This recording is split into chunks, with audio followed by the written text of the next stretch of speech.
She thought she was running from a charity gala, but she was running straight into destiny. One forbidden forest, one blood moon, and one ancient pact that would change everything. Welcome to Fictional Novels to Life. Today, you're crossing into a realm where wolves rule, ancient magic awakens, and a human woman must choose between her freedom and a love that could unite two worlds. Stolen by the Wolf Prince, forbidden love between worlds, a paranormal romance that will captivate you with mystical passion, otherworldly danger, and a bond forged by prophecy itself. Before we begin, don't forget to like, subscribe, and hit the bell icon so you never miss a full-length audiobook from Fictional Novels to Life. Whether you're here for shapeshifter princes, supernatural romance, or epic love stories that transcend worlds, you're in the right place. Prologue: The Ancient Pact. The moon hung blood-red over the ancient stone circle, casting long shadows across the mist-shrouded moor. Two figures stood at opposite ends of the sacred ground, one human, one decidedly not. "The terms are clear," growled the massive wolf, his voice echoing strangely in the night air. Golden eyes gleamed with ancient intelligence as he spoke. "Your people may settle these lands, but the old ways must be respected. The barriers between our worlds must remain intact." The human lord, draped in rich velvet despite the cold, nodded gravely. "And if they are broken? Then the pact is void." The wolf's lips pulled back, revealing fangs that caught the moonlight. "And we will reclaim what was always ours." Neither could have foreseen that 3 centuries later, their descendants would pay the price for promises made under a cursed moon. Chapter 1: The Midnight Hunt. Elena Blackwood had always been told she was reckless, but even she knew better than to be alone in Thornwick Forest after dark. The ancient trees pressed close on either side of the narrow path, their branches forming a canopy so thick that not even the full moon's light could penetrate. Yet here she was, stumbling through the underbrush at nearly midnight, her designer heels catching on every root and stone. The charity gala seemed like a lifetime ago, though she'd fled the suffocating ballroom less than an hour before. "I should have stayed home," she muttered, pushing a low branch out of her face. The emerald silk of her evening gown snagged on a thorn, and she cursed under her breath. Her grandmother would have scolded her for such language, but grandmother wasn't here to witness Elena's latest act of rebellion. A twig snapped somewhere behind her. Elena froze, her heart hammering against her ribs. The forest had gone completely silent, no owls, no rustling leaves, not even the whisper of wind through the branches. It was as if the very woods were holding their breath. Another snap, closer this time. She turned slowly, her eyes straining to pierce the darkness. Nothing but shadows and the ghostly outline of tree trunks. But she could feel it, a presence, watching her with predatory patience. "Hello." Her voice cracked slightly. "If someone's there, this isn't funny." The silence stretched on, broken only by the thundering of her own pulse. Then, between one heartbeat and the next, she saw them. Eyes. Golden, gleaming eyes that seemed to float in the darkness, too high off the ground to belong to any normal animal. They watched her with an intelligence that made her skin crawl, patient and calculating. Elena took a step backward, her heel catching on a root. She stumbled, barely catching herself against a tree trunk. When she looked up again, the eyes were gone. But the feeling of being watched remained. She turned and ran, no longer caring about her ruined dress or impractical shoes. Branches tore at her hair and scratched her arms, but she didn't stop. Behind her, she could hear something large moving through the forest, not running, but pacing her with leisurely confidence. The path seemed to go on forever, winding deeper into the woods instead of leading her back to the road. Panic clawed at her throat. She'd walked this trail 100 times in daylight. She knew every turn, every landmark. But nothing looked familiar now. A low growl rumbled through the trees, so deep she felt it in her bones. Elena's foot caught on a protruding root, and she went down hard, her palm scraping against the rocky ground. Pain shot through her ankle, but she forced herself to get up, to keep running. She didn't make it 3 steps before they emerged from the shadows. Wolves. 5 of them, each one larger than any wolf had a right to be. Their eyes gleamed with that same unsettling intelligence, and they moved with a coordination that spoke of pack tactics. They formed a loose circle around her, cutting off every escape route. The largest stepped forward, its massive head nearly level with her chest. Its fur was silver-gray, shot through with darker streaks, and when it looked at her, Elena could have sworn she saw something almost human in its gaze. "Please," she whispered, though she knew it was useless. Animals didn't respond to please. The great wolf tilted its head, studying her with those piercing golden eyes. Then, impossibly, it spoke. "You should not be here, human." Elena's knees gave out. She hit the ground hard, her mind reeling. Wolves didn't talk. They couldn't talk. She was hallucinating or dreaming or having some kind of breakdown. "I'm losing my mind," she breathed. "No," the wolf said, its voice a low rumble that seemed to come from everywhere at once. "You are simply seeing clearly for the first time." The world tilted, and darkness claimed her. Chapter 2: Crossing the Veil. Elena woke to the sensation of movement, her body swaying gently from side to side. She was being carried, she realized, cradled against something warm and solid. The scent surrounding her was distinctly masculine, wild and clean like pine forests and mountain air. She kept her eyes closed, trying to piece together what had happened. The charity gala, the forest, the wolves, the talking wolf. That couldn't have been real. People didn't get carried off by magical creatures. This was the 21st century, not some fairy tale. "I know you're awake." The voice was deep, cultured, with just a hint of an accent she couldn't place. Definitely not the growling rumble of the wolf from her dream? Hallucination? Elena's eyes snapped open, and she found herself looking up at the most beautiful man she'd ever seen. High cheekbones, a strong jaw, and those same golden eyes that had haunted her in the forest. His dark hair was longer than was fashionable, touching his shoulders in waves that caught the strange, pearl-like light surrounding them.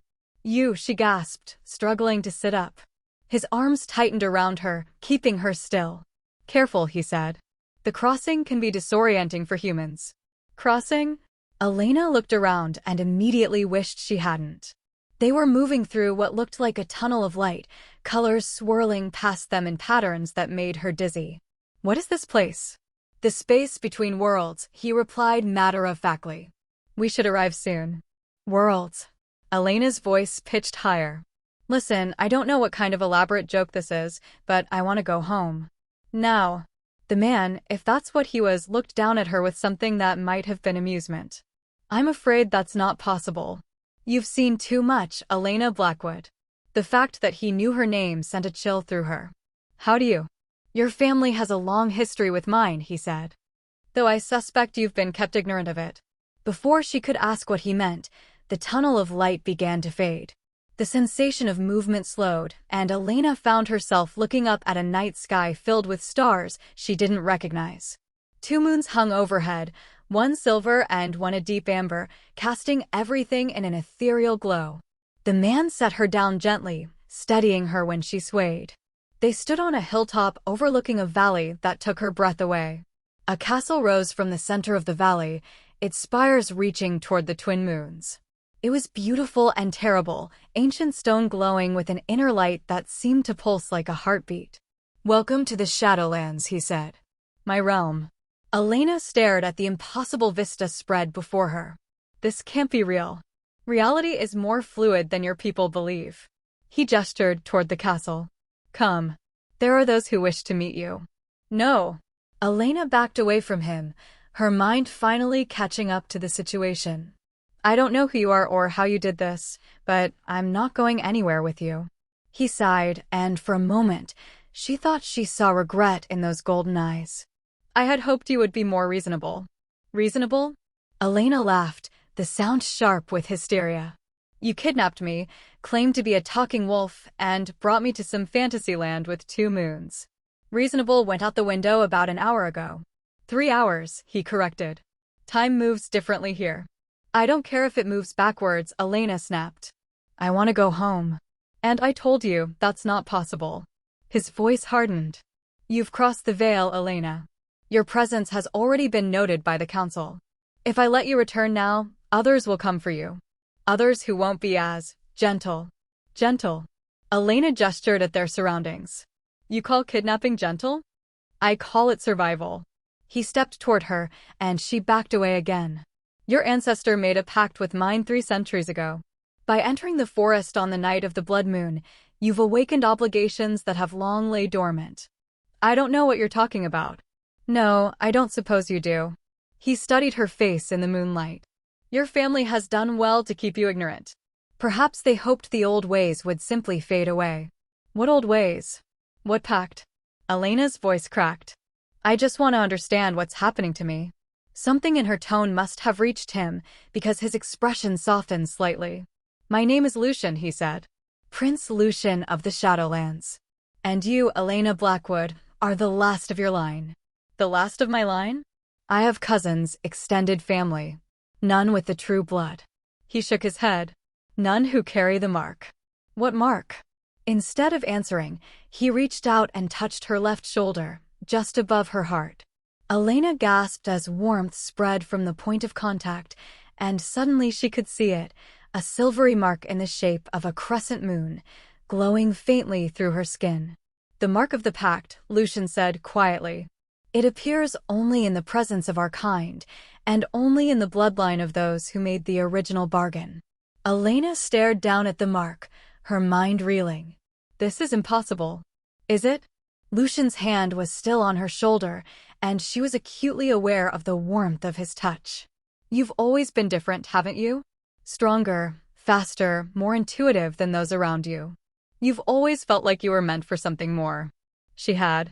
Growing up, Elena had always felt like she was living someone else's life, going through the motions of being human while something wild and restless stirred beneath her skin. She'd assumed it was just teenage angst, then young adult dissatisfaction, then simply the price of being born into wealth and privilege. That doesn't mean I'm part of some ancient pact, she said weakly. Doesn't it? Lucian's thumb traced the edge of the mark, and Elena shivered. The mark doesn't lie, Elena. Your bloodline is bound to mine, and has been for centuries. Bound how? That, he said, finally dropping his hand, is what we're here to discuss. Before Elena could ask what he meant, a howl echoed across the valley. It was answered by another, then another, until the night was filled with the sound of wolves singing to the twin moons. They know we've arrived, Lucian said. Come. It's time you met the pack. Elena looked at the castle, then back at Lucian. Everything in her screamed to run, to fight, to find a way back to the world she knew. But the mark on her shoulder pulsed with gentle warmth, and she could feel something deep inside her responding to the call of the wolves. Do I have a choice? She asked. Lucian's smile was sad. We always have choices, Elena. The question is whether we can live with the consequences. With that cryptic statement, he began walking down the hillside toward the castle. After a moment's hesitation, Elena followed. Behind them, the portal between worlds shimmered and closed, cutting off her last connection to the life she'd known. Chapter 3: The Wolf Prince's Domain. The castle was even more magnificent up close, its walls carved from what looked like black marble veined with silver. Strange symbols were etched into the stone, glowing with the same ethereal light that emanated from the structure itself. As they approached the main gates, Elena noticed that the guards weren't human. They stood on 2 legs and wore armor, but their heads were distinctly wolf-like, with pointed ears and elongated snouts. Their eyes tracked Elena's movement with predatory focus, and she instinctively moved closer to Lucian. Lichens, he explained, noticing her tension. My people can take many forms between human and wolf. Most prefer something in between for daily tasks. Your people, Elena repeated faintly. You're all werewolves? We prefer the term shapeshifters, Lucian said with a slight smile. Though I suppose your legends aren't entirely inaccurate. The gates opened at their approach, revealing a courtyard filled with more of the half-human, half-wolf guards. They bowed as Lucian passed, but their eyes never left Elena. She could feel their curiosity, their suspicion, and something else, a wild hunger that made her skin crawl. They can smell your humanity, Lucian said quietly. It's intoxicating to them. Intoxicating how? Humans are forbidden in our realm. Your scent, your essence, it's exotic. Dangerous. His jaw tightened. That's why you'll stay close to me while you're here. And how long will that be? That depends on the council's decision. Before Elena could ask what he meant, they entered the castle proper. The interior was breathtaking, soaring ceilings, tapestries that seemed to move in the flickering torchlight, and everywhere the sense of ancient power. But it was the throne room that truly stole her breath. The chamber was vast, with a domed ceiling that showed the star-filled sky above. At the far end, a throne carved from what looked like crystallized moonlight sat atop a dais. But it was the figures gathered around the throne that made Elena's blood run cold. There were perhaps 20 of them, all in various states of transformation. Some appeared almost human, while others retained more of their wolf characteristics. They watched Elena approach with expressions ranging from curiosity to outright hostility. "The Council of the Pack," Lucian murmured. "The leaders of the various wolf clans." An older woman stepped forward, her silver hair braided with what looked like actual moonbeams.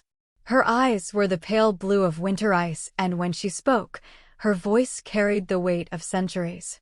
"So," she said, studying Elena with undisguised interest, "this is the Blackwood heir." "Lady Morgana," Lucian inclined his head respectfully. "May I present Elena Blackwood, the last of her line." The last indeed. Morgana circled Elena slowly, like a predator sizing up prey. "Do you know why you're here, child?"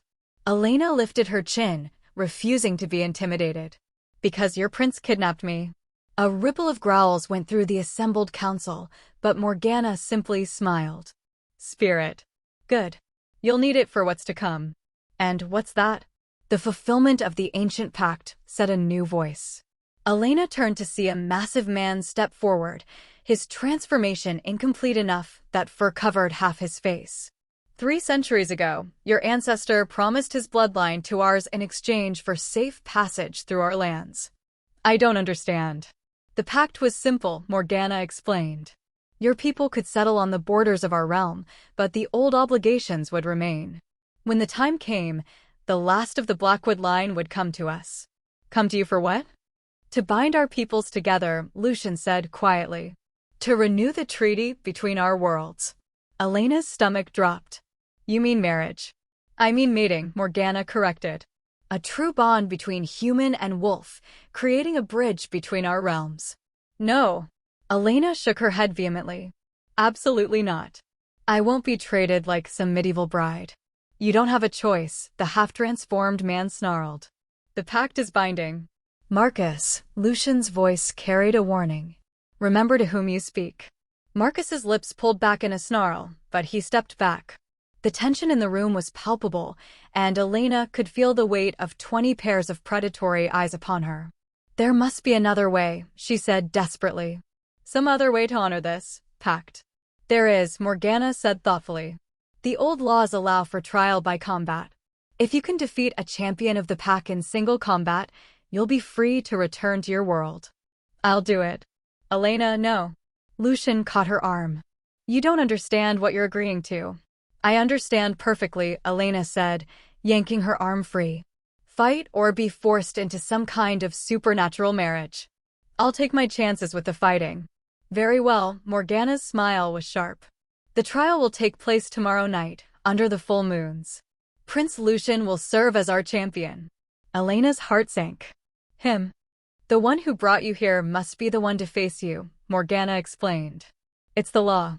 Elena looked at Lucian, who was staring at the floor with an unreadable expression. "And if I lose?" "Then you belong to him," Marcus said with obvious satisfaction. "Body and soul." "And if I win?" "Then you're free to go," Morgana said.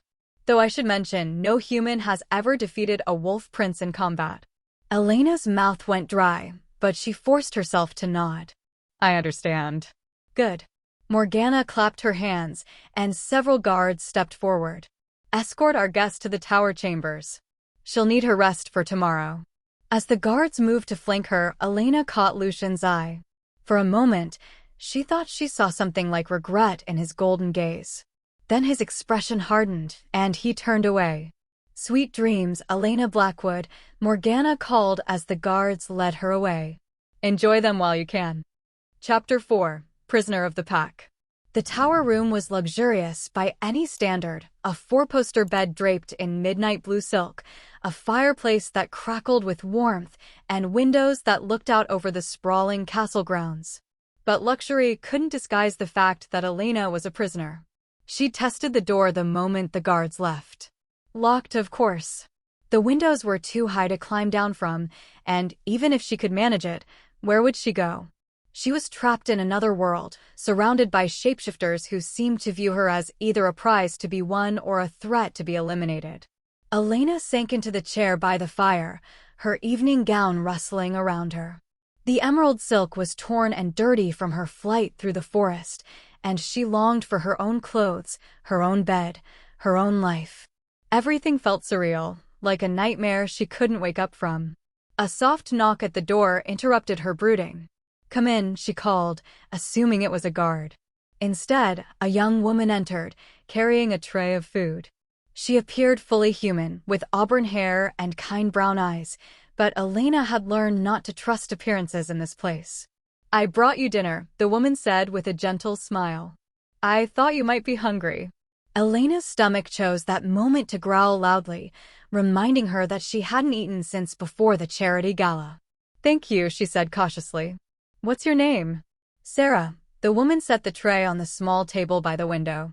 "I'm Prince Lucian's, well, I suppose you'd call me his aide.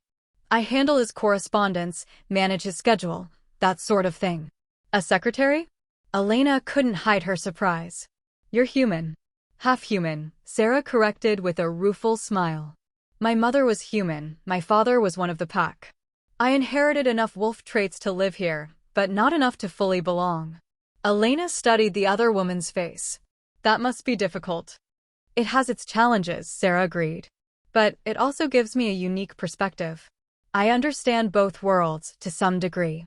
Then maybe you can help me understand what's happening here." Elena moved to the table, where Sarah had laid out what looked like a feast. "This pact everyone keeps talking about, is it real?" "Oh, it's real," Sarah said, settling into the chair across from Elena. "I've seen the original documents. Your ancestor, Lord Edmund Blackwood, made the agreement with the then Prince of the Shadowlands in 1724. And it really says I have to mate with Prince Lucian?" "Not specifically you," Sarah said carefully. "But the last of the Blackwood line, yes. The pact was designed to ensure peace between our peoples." Elena picked at the food, her appetite diminishing. "What happens if I refuse? If I just don't participate in this trial?" "Then you'll be considered a treaty violator," Sarah said quietly. "The punishment for that is death." "Death?"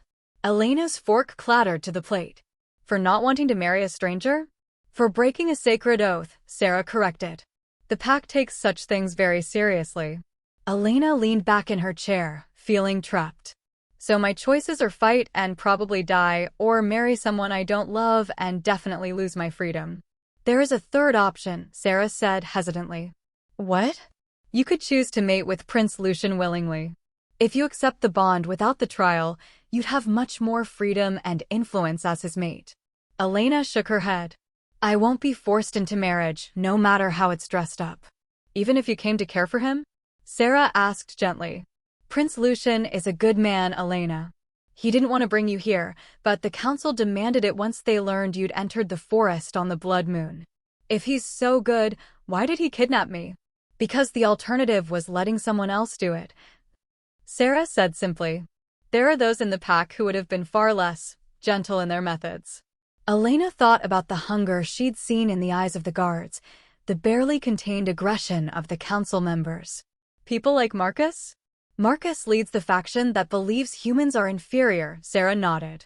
"He would have preferred a more traditional approach, taking you by force and binding you through the old blood rituals." "Blood rituals?" "It's better not to ask," Sarah said quickly. "The point is, Prince Lucian protected you by claiming the right to bring you here himself."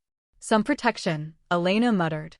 "You're alive, unharmed, and have been given a chance to fight for your freedom," Sarah pointed out.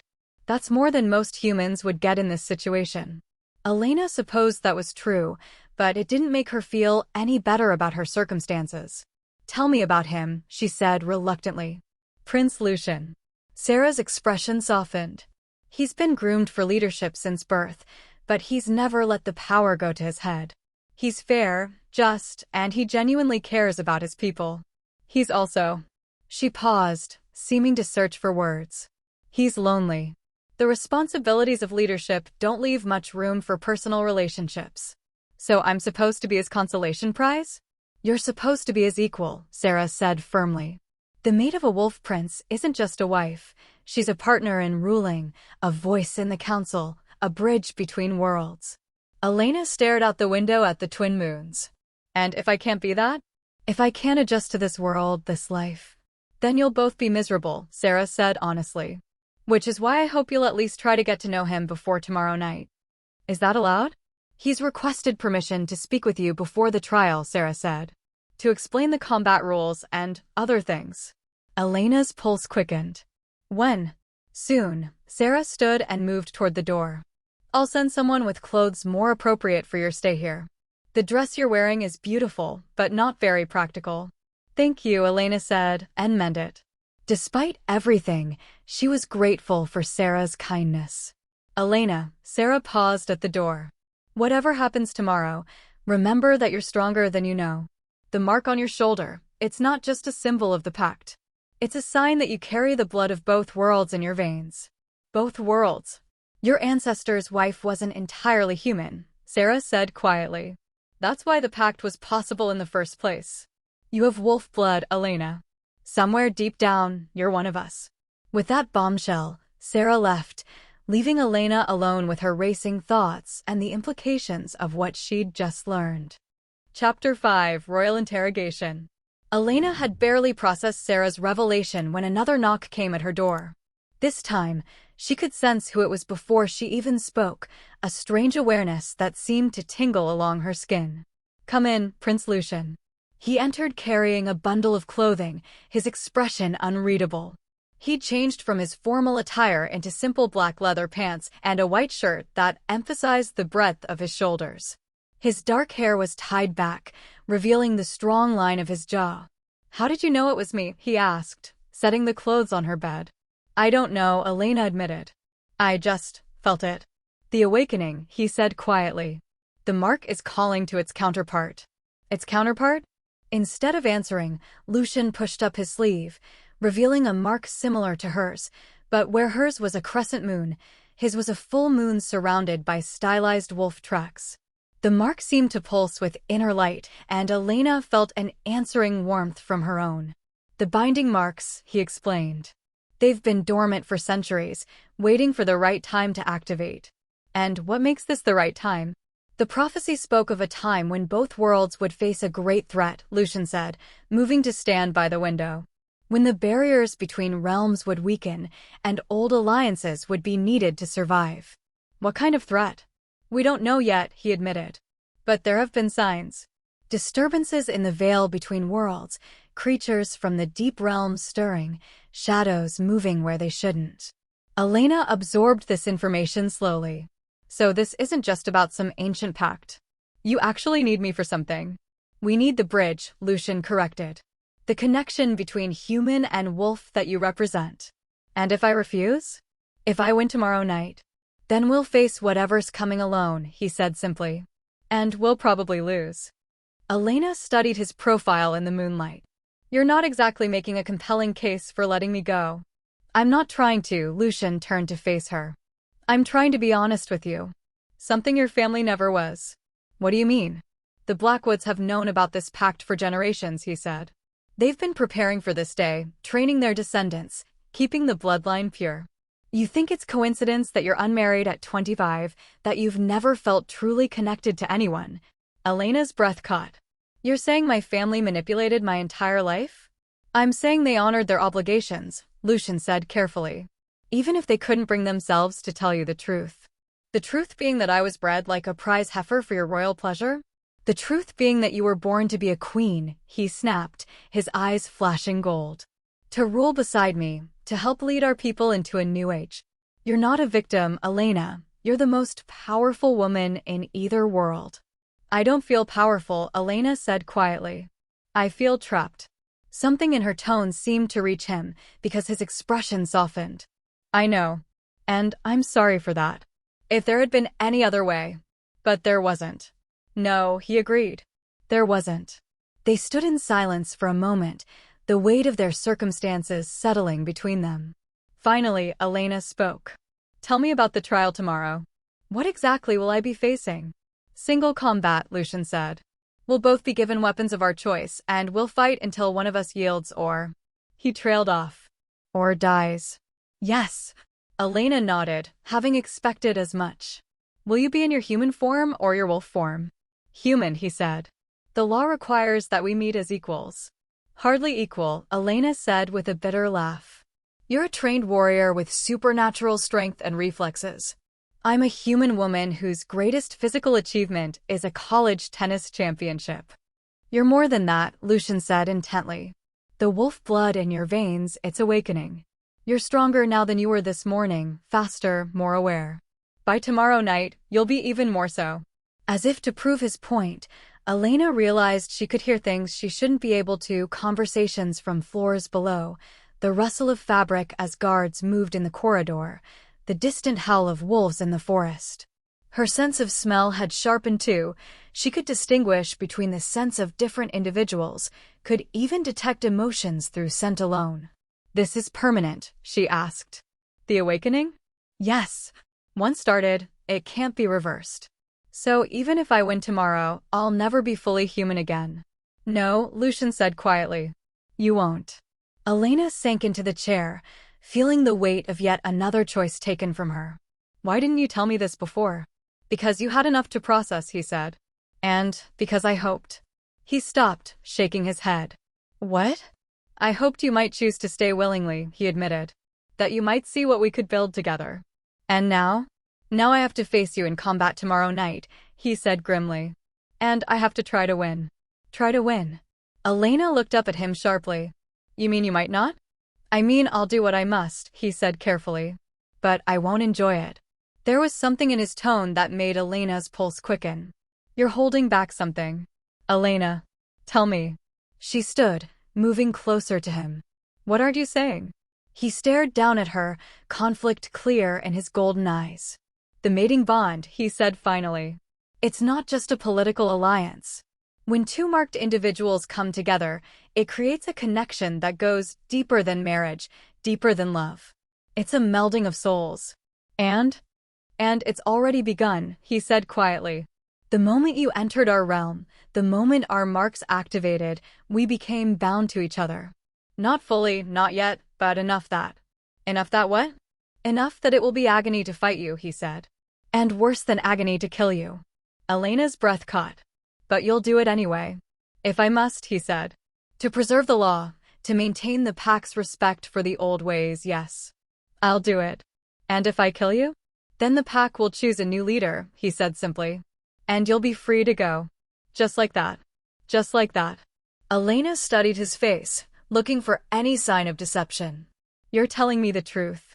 I'm telling you the truth. Then why do I feel like there's something else you're not saying? Lucian was quiet for a long moment. Then he reached out and cupped her face in his hands, his touch gentle despite the calluses on his palms. Because, he said softly, there is.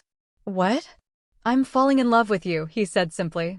And tomorrow night, I might have to kill the woman I love to save my people. Before Elena could respond, he stepped back and headed for the door. Get some rest, he said without looking back. Tomorrow night will come soon enough. The door closed behind him with a soft click, leaving Elena alone with her racing heart and the terrible knowledge that despite everything, the kidnapping, the deception, the impossible situation, she might be falling in love with him too. Chapter 6. The Claiming Ritual. Elena barely slept that night. She tossed and turned, her mind racing with everything she'd learned. The wolf blood in her veins seemed to hum with energy, making her hyper-aware of every sound in the castle, the guards changing shifts, the servants moving through the corridors, the distant howls of the pack in the forest. When dawn broke over the twin moons, she was already awake, staring out the window at the alien landscape.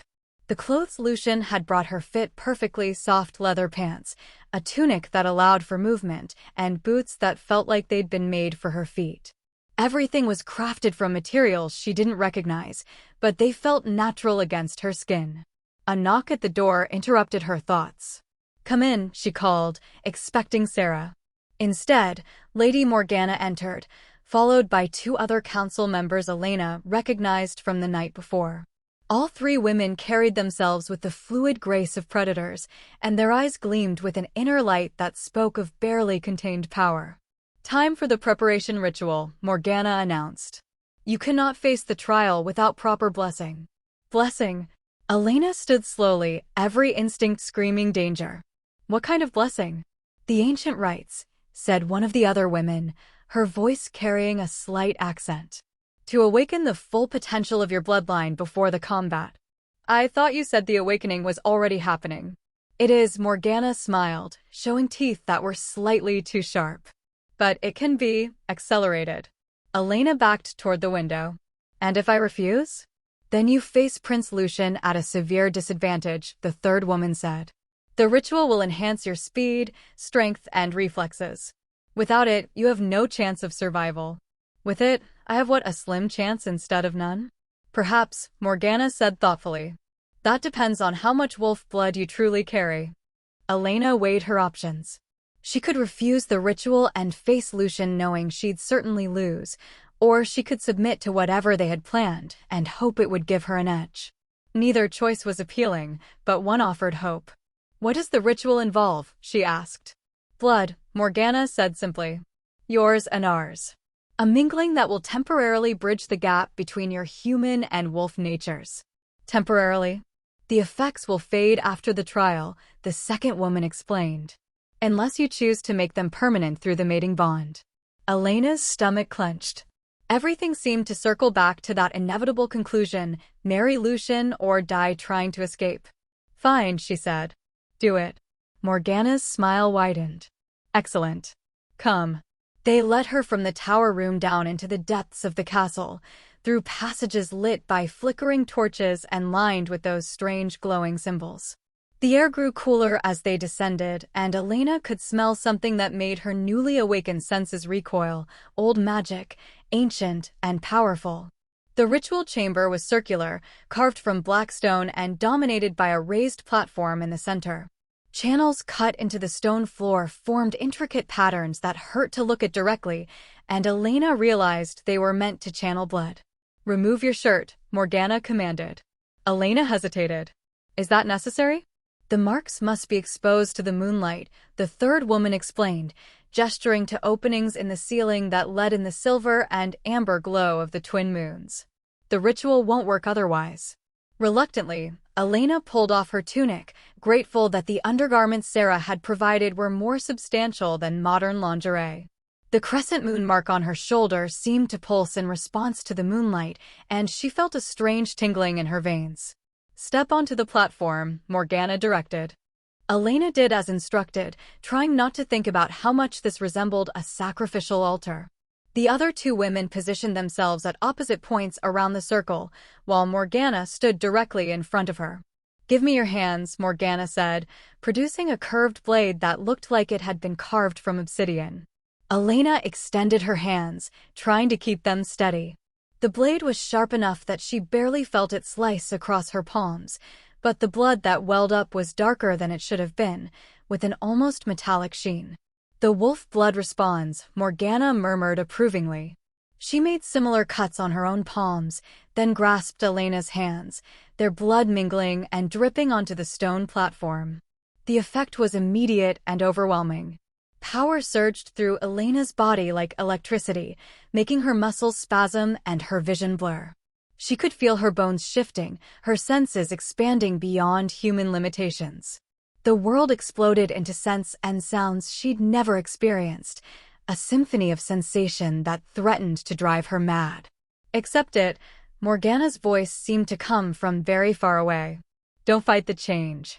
Elena tried to relax, to let the transformation wash over her. She could feel her canine teeth sharpening, her nails extending into claws, her vision shifting to accommodate different spectrums of light. But underneath the physical changes, something else was happening. A connection was forming between her and every wolf in the castle. She could sense them all, feel their individual presences like points of light in her mind. But one presence burned brighter than the rest, a beacon of golden warmth that called to her with an intensity that made her gasp. Lucian. The connection between them flared to life, and suddenly she could feel his emotions as if they were her own. Anxiety, regret, and underneath it all, a love so deep it took her breath away. He was fighting the bond, trying to shield her from the full force of his feelings, but the ritual was stripping away all barriers. "What's happening to me?" she whispered. "You're becoming what you were always meant to be," Morgana said. A bridge between worlds, a conduit for power that hasn't been seen in 3 centuries. The other 2 women had begun to chant in a language Elena didn't recognize, their voices harmonizing in a way that made the air itself vibrate. The blood on the platform began to glow, and Elena felt another surge of power flow through her. "The ritual is nearly complete," Morgana said. "But you must choose, Elena Blackwood. Will you accept the gift of the wolf, or will you fight it?" Elena closed her eyes, feeling the transformation pulling at her consciousness. She could sense the wolf spirit rising within her, wild and free and powerful. It would be so easy to let go, to embrace this new nature, and leave her human limitations behind. But that would mean accepting everything that came with it, the bond to Lucian, the responsibilities to the pack, the loss of her old life forever. "I choose." Her words were cut off by a commotion from above. Shouts echoed through the castle, followed by the sound of running feet and clashing weapons. "What's happening?" Elena asked, the ritual momentarily forgotten. Morgana's expression had gone grim. "We're under attack." "By who?" "The Shadow Court," the second woman said, her voice tight with fear. "They've found us." Before Elena could ask what the Shadow Court was, the ritual chamber's doors burst open. Guards poured in, their armor blackened and their eyes glowing with an unholy light. Behind them came a figure that made Elena's blood run cold. It was humanoid in shape, but wrong in every way that mattered. Its skin was the color of old bone, its hair a writhing mass of shadow, and its eyes were pits of darkness that seemed to swallow light. When it spoke, its voice was like grinding stone. "The Blackwood heir," it said, its gaze fixing on Elena. "How convenient to find you here, so nicely prepared for transport." "You will not touch her," Morgana snarled, her form beginning to shift toward her wolf shape. "Will I not?" The creature smiled, revealing teeth like broken glass. "I think you'll find that the old protections no longer apply." The Shadow Court guards moved forward, and Elena realized with growing horror that they weren't affected by the wolves' natural advantages. They moved with supernatural speed and strength, and their weapons seemed to cut through the defenders' natural armor like paper. "Run," Morgana commanded, even as she launched herself at the leading attacker. "Find Prince Lucian. The ritual isn't complete, you need his protection." Elena looked around desperately. The chamber had only one exit, and it was blocked by the attackers.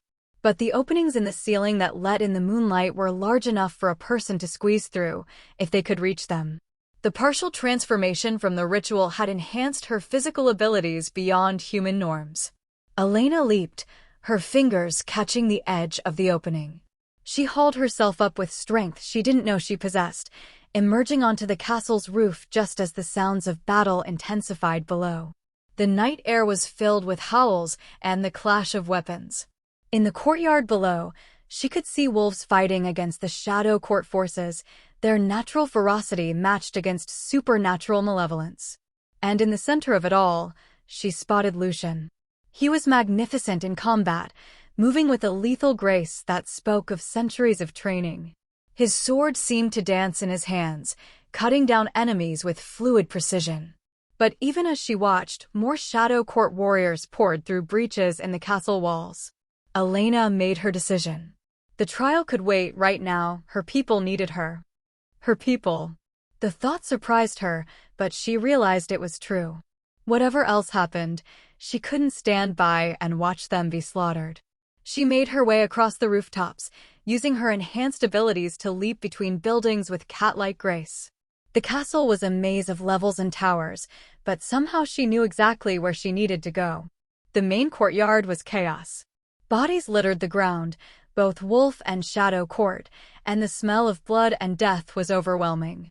Elena dropped down from a balcony, landing in a crouch beside a fallen guard. His sword was still in his hand, the blade gleaming with an inner light that spoke of enchantment. Elena picked it up, surprised by how natural it felt in her grip. The weapon seemed to resonate with the mark on her shoulder, and she could feel power flowing through it. "Elena!" Lucian's voice cut through the din of battle. "What are you doing here?" "Helping," she said, parrying a strike from a shadow court warrior. The sword moved almost of its own accord, guided by instincts she didn't know she possessed. "You're not ready for this," Lucian said, appearing at her side. "The ritual wasn't finished." "Then I'll have to make do," Elena replied, spinning to strike down another attacker. "We can discuss it later." If there was a later. The shadow court forces seemed endless, and the wolves were being pushed back toward the castle's inner walls. Elena could feel the desperation of the pack through her awakening bond, and it fueled her own determination. She fought beside Lucian, their movements falling into a natural rhythm as if they'd been partners for years. The incomplete ritual had given her abilities beyond human norms, but it was the growing bond between them that made her truly formidable. She could anticipate his moves, complement his attacks, cover his weaknesses. "The Shadow Court wants you alive," Lucian said during a brief lull in the fighting. "That's the only reason they haven't overwhelmed us yet." "Why do they want me?" "The bridge between worlds," he said grimly. "In the wrong hands, your power could be used to tear down the barriers between realms permanently." Elena felt a chill that had nothing to do with the night air. "What would that mean?" "The end of both our worlds," Lucian said. "The Shadow Court feeds on chaos and destruction. If they can merge the realms, they'll have unlimited prey." A new wave of attackers surged forward, and Elena found herself separated from Lucian in the melee. She fought with growing desperation, her enhanced abilities allowing her to hold her own against the supernatural enemies. But she was tiring, and the incomplete ritual was beginning to take its toll. That's when she saw him, the bone-pale creature from the ritual chamber, moving through the battle with predatory purpose. His dark eyes were fixed on her, and she realized he was herding her away from the other defenders.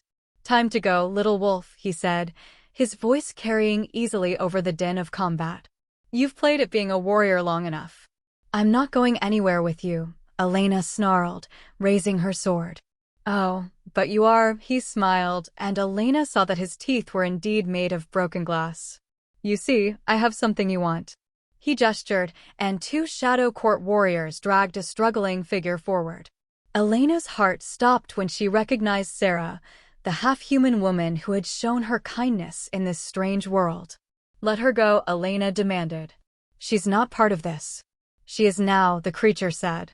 "Come with me willingly, and she lives. Resist, and I'll let my soldiers have their fun with her before I kill her." Elena looked at Sarah's terrified face, then at the battle raging around them. The wolves were losing, and she was the prize both sides were fighting over. If she surrendered, maybe the Shadow Court would withdraw and the slaughter would end. "Elena, no," Sarah called out. "Don't do it. The pack needs you."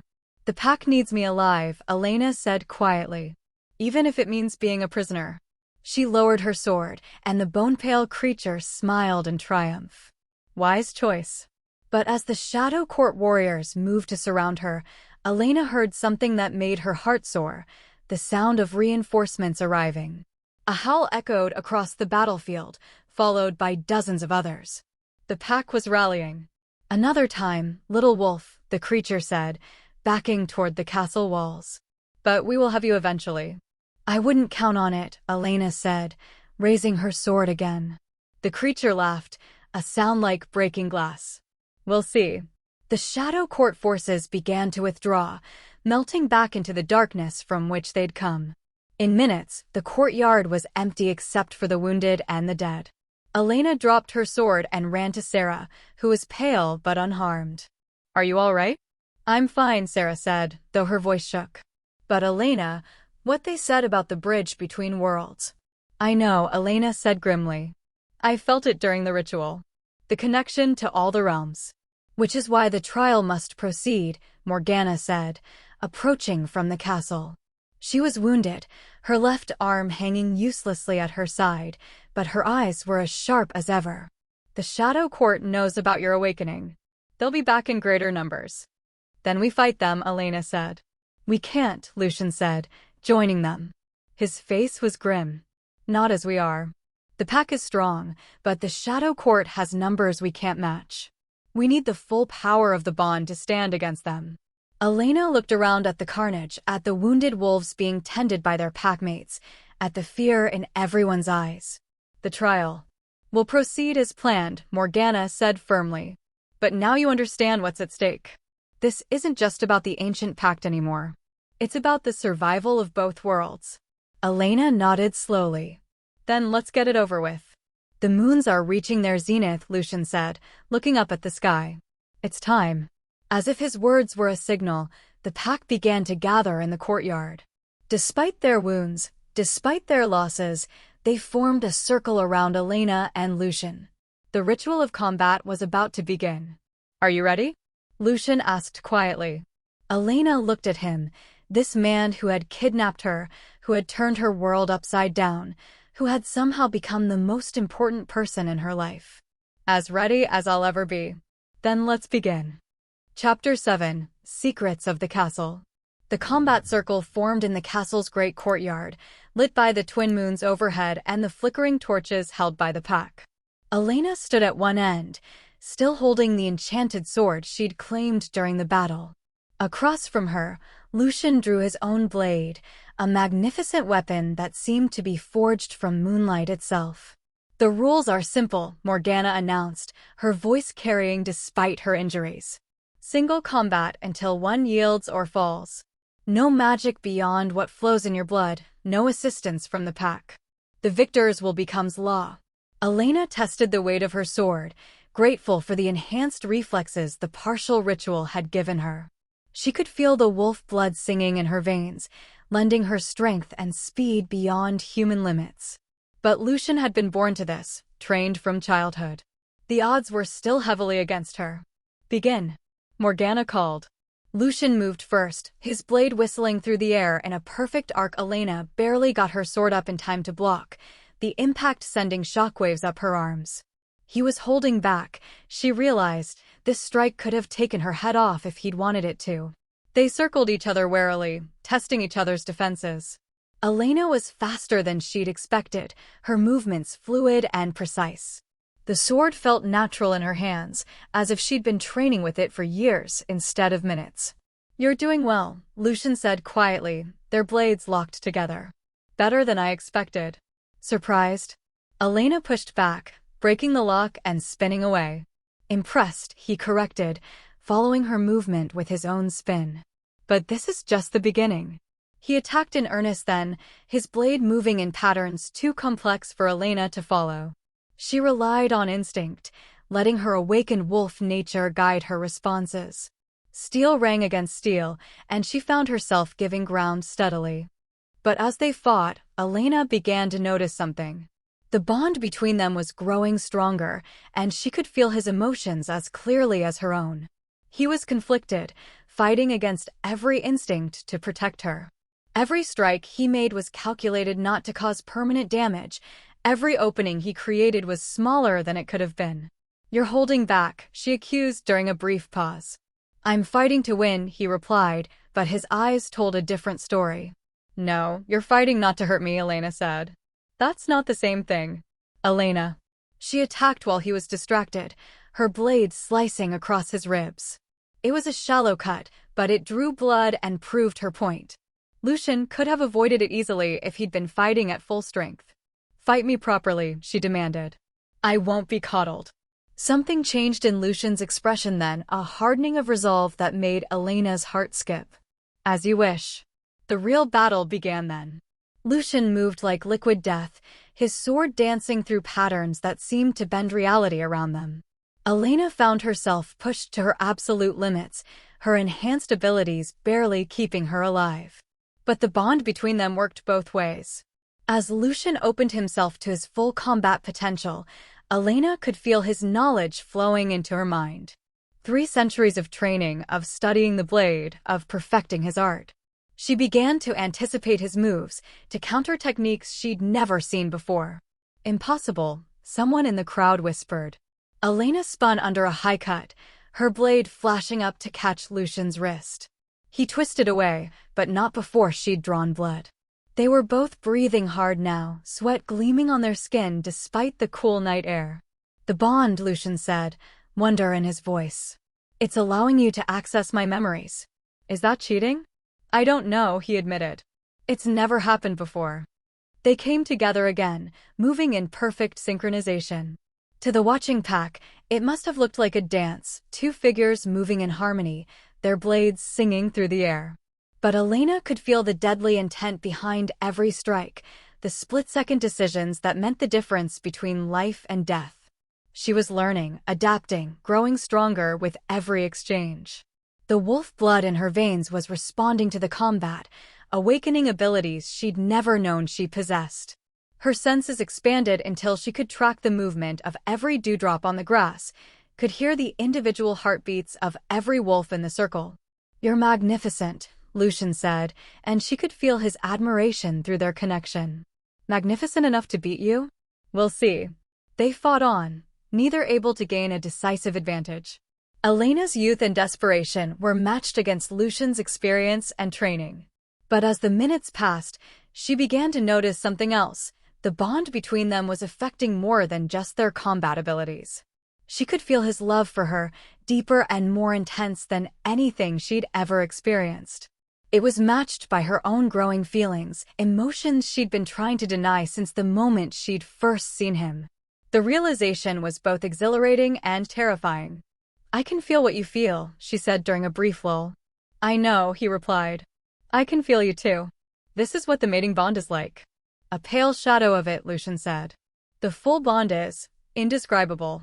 Elena felt a moment of longing so intense it made her stumble. The idea of being that connected to another person, of sharing everything, it was both terrifying and incredibly appealing. Lucian took advantage of her distraction, his blade slicing toward her throat. Elena twisted away, but not quickly enough. The steel kissed her neck, drawing a thin line of blood. "First blood to Prince Lucian," Morgana announced. Elena touched her neck, her fingers coming away red. The cut was shallow, but it was a clear sign that Lucian was the superior fighter. If he wanted to end this, he could. "Yield," he said quietly. "You've proven your courage. No one would think less of you." "Would you?" Elena asked. "In my position, would you yield?" Lucian's expression was pained. "No, I wouldn't." "Then you have your answer." They resumed fighting, but something had changed. The near-fatal strike had shaken Elena, made her realize just how close to death she was dancing. But it had also awakened something deeper, a fierce determination that had nothing to do with her human life and everything to do with her wolf nature.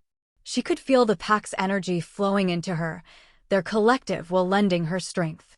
They wanted her to win, she realized. Not because they preferred her to Lucian, but because they recognized her as their future alpha female.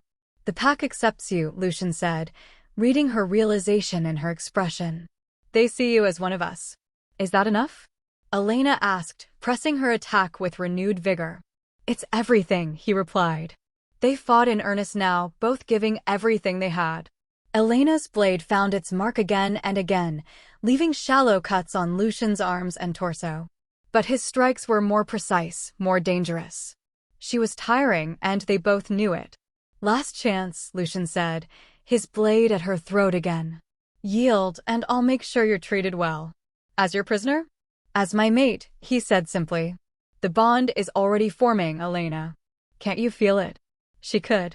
The connection between them was growing stronger with every moment, binding them together in ways that went beyond the physical. She could feel his thoughts, his memories, his dreams. And she could feel how much it would hurt him to kill her. "I can feel it," she admitted. "But I can't give up. Not when there's still a chance." "There is no chance," Lucian said sadly. "You're exhausted, and I'm barely winded. This ends now." He raised his blade for the killing stroke, and Elena closed her eyes, waiting for the end. But instead of the bite of steel, she felt a sudden surge of power through the bond between them. Her eyes snapped open to find Lucian frozen in place, his face contorted with pain. The blade in his hand was shaking, and she could feel his internal struggle through their connection. "I can't," he whispered. "I can't kill you. Lucian." "The bond is too strong," he said, lowering his weapon. "I would rather die than harm you."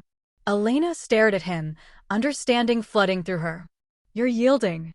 "I'm yielding," he confirmed, and dropped his sword. A gasp went up from the watching pack. Morgana stepped forward, her face pale with shock. "Prince Lucian, do you understand what you're doing?" "I'm choosing love over duty," he said simply. "I'm choosing her over everything else." "The law." "The law says the victors will becomes law," Elena interrupted, finally understanding. "And I choose to stay." "What?" Lucian stared at her in amazement. "I choose to stay," Elena repeated, louder this time so the entire pack could hear. "I choose to accept the mating bond. I choose to become your mate and help you lead our people." "But you won," Lucian said. "You're free to go." "I'm free to choose," Elena corrected. "And I choose you. I choose us." She stepped forward and kissed him, pouring all of her feelings into the contact. The bond between them flared to life, and Elena felt the final barriers between their minds dissolve. She could feel his love, his relief, his joy, and she knew he could feel hers. When they finally broke apart, Elena turned to face the pack. "I am Elena Blackwood," she announced. "And I claim my place as your alpha female." The response was immediate and overwhelming. The pack held its approval, the sound echoing across the castle and into the night. Elena felt their acceptance wash over her, and she knew she was truly home. "The trial is concluded," Morgana announced, though she was smiling now. "Long live Prince Lucian and Princess Elena." "Long live the prince and princess," the pack chanted. Elena looked up at the twin moons, then at Lucian, then at the faces of her new people. The choice had been made, and she had no regrets. This was where she belonged. "Are you ready for what comes next?" Lucian asked quietly. "The Shadow Court?" "The Shadow Court, the mating ceremony, ruling the pack, all of it." Elena considered the question seriously. A day ago, she'd been a human woman living a carefully ordered life. Now she was a wolf princess, bound to a man she was rapidly falling in love with, responsible for protecting two worlds from an ancient evil. "I'm terrified," she admitted. "But yes, I'm ready." "Then let's face the future together," Lucian said, taking her hand. Together, Elena agreed. And as the pack continued to howl their approval, Elena knew that despite all the challenges ahead, she had made the right choice. She was home. Chapter 8: The Moon's Betrayal. The mating ceremony was scheduled for the following night, when both moons would be at their fullest. Elena spent the day learning about the rituals and responsibilities that came with being a wolf princess, but her mind kept drifting to more immediate concerns. The Shadow Court attack had been a warning, she knew. They would return, and in greater numbers. The castle's defenses had barely held against the first assault. What would happen when they faced a full invasion? "You're brooding," Sarah observed, finding Elena in the castle's library.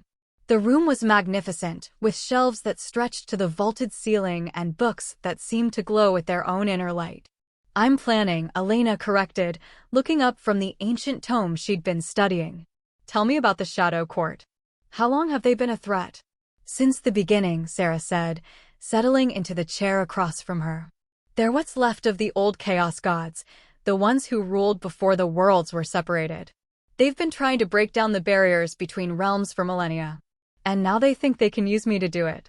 "The bridge between worlds," Sarah nodded. "Your bloodline is the key to either protecting the barriers or destroying them completely." Elena rubbed her temples, feeling the weight of responsibility settling on her shoulders. "What happens if they succeed?" "Chaos," Sarah said simply. "The Shadow Court feeds on discord and destruction. If they can merge all the realms, they'll have unlimited prey and unlimited power. And the only thing stopping them is me." "You and Prince Lucian," Sarah corrected. "The bond between you is what will make the barrier unbreakable." Elena looked at the mark on her shoulder, which had grown brighter since the trial. "Or give them exactly what they need to tear it down." "That's why the mating ceremony is so important," Sarah said. "Once the bond is complete, You'll be able to control the bridge power instead of just being a conduit for it. If we survive that long." As if summoned by her words, Lucian appeared in the doorway. He looked tired, and Elena could feel his stress through their growing connection. "The scouts have returned," he said grimly. "The Shadow Court is massing forces at the northern border. They'll attack tomorrow night." "During the ceremony?" Elena stood, her heart racing. "That's the plan," Lucian nodded. "They know we'll be vulnerable during the ritual. It's the perfect time to strike." "Then we postpone it," Elena said. "We can't," Lucian replied. "The moons won't be properly aligned again for another year. If we wait, the Shadow Court will have time to gather even more forces. So we're trapped," Elena said bitterly.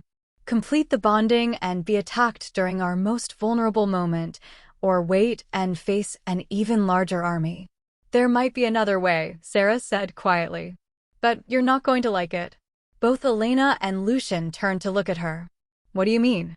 "The old records speak of a war ritual," Sarah said reluctantly. "A way to complete the mating bond on the battlefield, channeling the energy directly into combat power." "I've never heard of such a thing," Lucian said. "Because it's been forbidden for centuries," Sarah replied. "The last time it was attempted, it nearly destroyed both participants.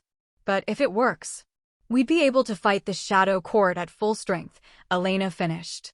"More than that," Sarah said. "The combined power of the bond and the battle fury could potentially destroy the Shadow Court forces entirely." "And if it doesn't work?" "Then you both die," Sarah said simply. "And the Shadow Court wins." Elena looked at Lucian, reading the same determination in his eyes that she felt in her own heart. "It's not really a choice, is it?" "No," he agreed. "It's not." "Then we do it," Elena said. "We perform the war ritual and face the Shadow Court together." "Elena," Sarah said urgently, "you don't understand the risks. The war ritual bonds your life forces together. If one of you dies, the other dies too. There's no safety net." "There's no safety net anyway," Elena pointed out. "If the Shadow Court wins, we all die." "She's right," Lucian said, moving to Elena's side. "We'll do the war ritual." "I'll need time to research the exact procedures," Sarah said. "And we'll need to inform the council." "Do it," Elena said. "And Sarah, thank you for everything." The half-human woman smiled sadly. "I just hope I'm not sending you both to your deaths."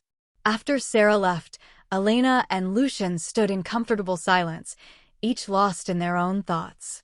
Finally, Elena spoke. "Are you afraid?" "Terrified," Lucian admitted. "But not of dying. I'm afraid of failing our people, of letting the Shadow Court win."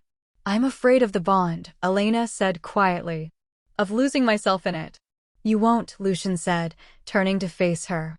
"The bond enhances who you are, it doesn't replace it. You'll still be Elena, just more than you were before." "How can you be sure?" "Because I can feel who you are through our connection," he said, reaching out to cup her face. "You're strong, compassionate, brave to the point of recklessness. Those things won't change." "And you?" Elena asked. "What are you afraid of?" "That I'll get you killed," he said simply. "That my inexperience with the bond will be our downfall." "We'll learn together," Elena said, covering his hand with hers. "That's what partnerships are about." "Is that what we are? Partners?" Elena considered the question. "I think we're becoming something more than that. Something that doesn't have a name yet." "Mates," Lucian said softly. "We're becoming mates." The word sent a shiver through Elena, but it wasn't fear. It was anticipation, and something deeper, a recognition that this was right, that this was what she'd been searching for her entire life without knowing it. "Show me," she said impulsively. "Show you what?" "What it means to be your mate," Elena said, stepping closer. "The bond is already forming. I can feel it. But I want to understand what I'm choosing." Lucian stared at her for a long moment, then slowly reached out to touch the mark on her shoulder. The moment his fingers made contact, Elena gasped as images flooded her mind. She saw through his eyes as he'd first spotted her in the forest, felt his recognition of the bond even before he understood what it meant.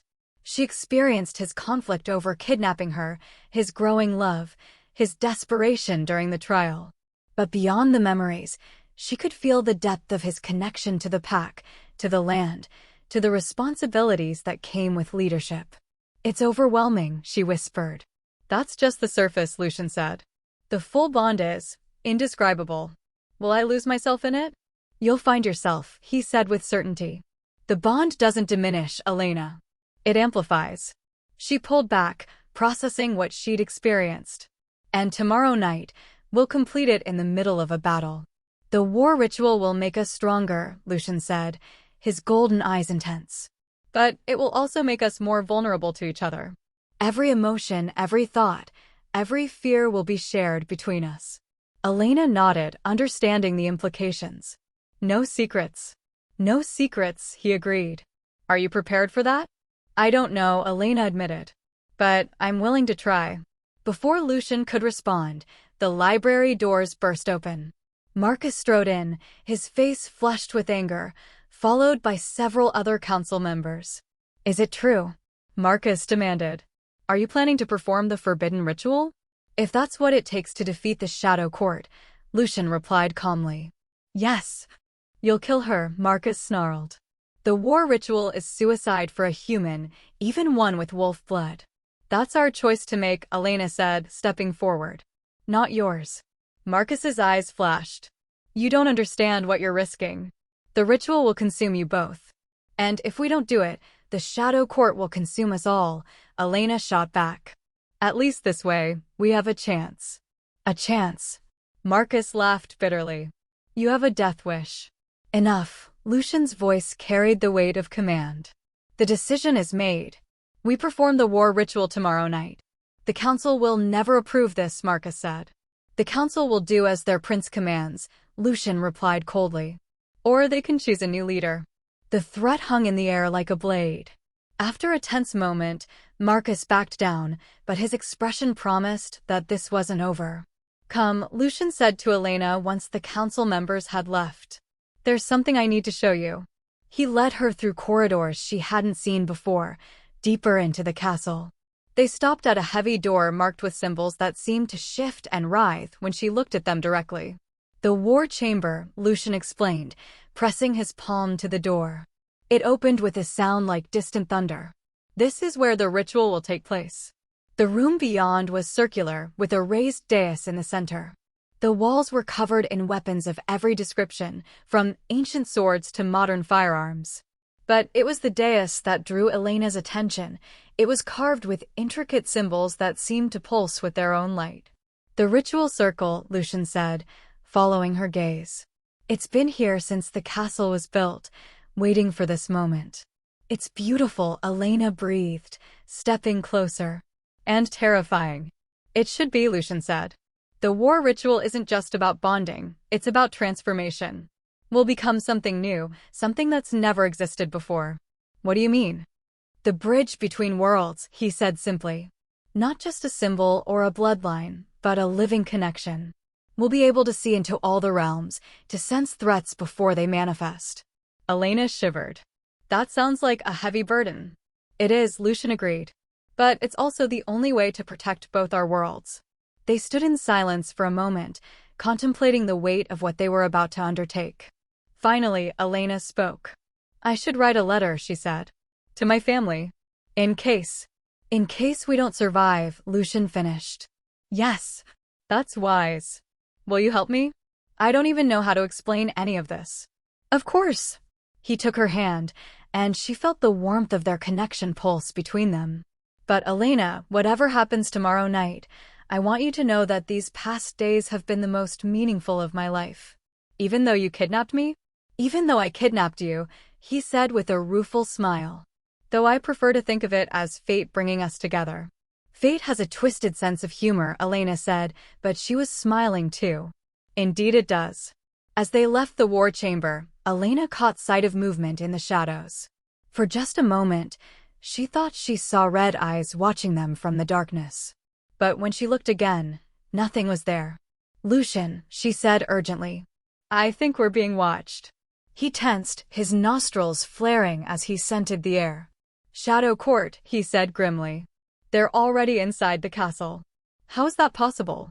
Someone let them in, he said, his eyes flashing with anger. Someone on the council. As if summoned by his words, the lights in the corridor began to flicker. The temperature dropped, and Elena could see her breath misting in the suddenly frigid air. "They're coming," she whispered. "Stay close to me," Lucian said, drawing a silver dagger from his belt. "No matter what happens, don't let them separate us." The shadows began to move, coalescing into forms that hurt to look at directly.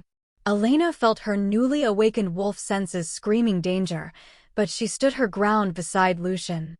So, a voice like grinding stone echoed through the corridor. "The little human thinks she can play with powers beyond her understanding."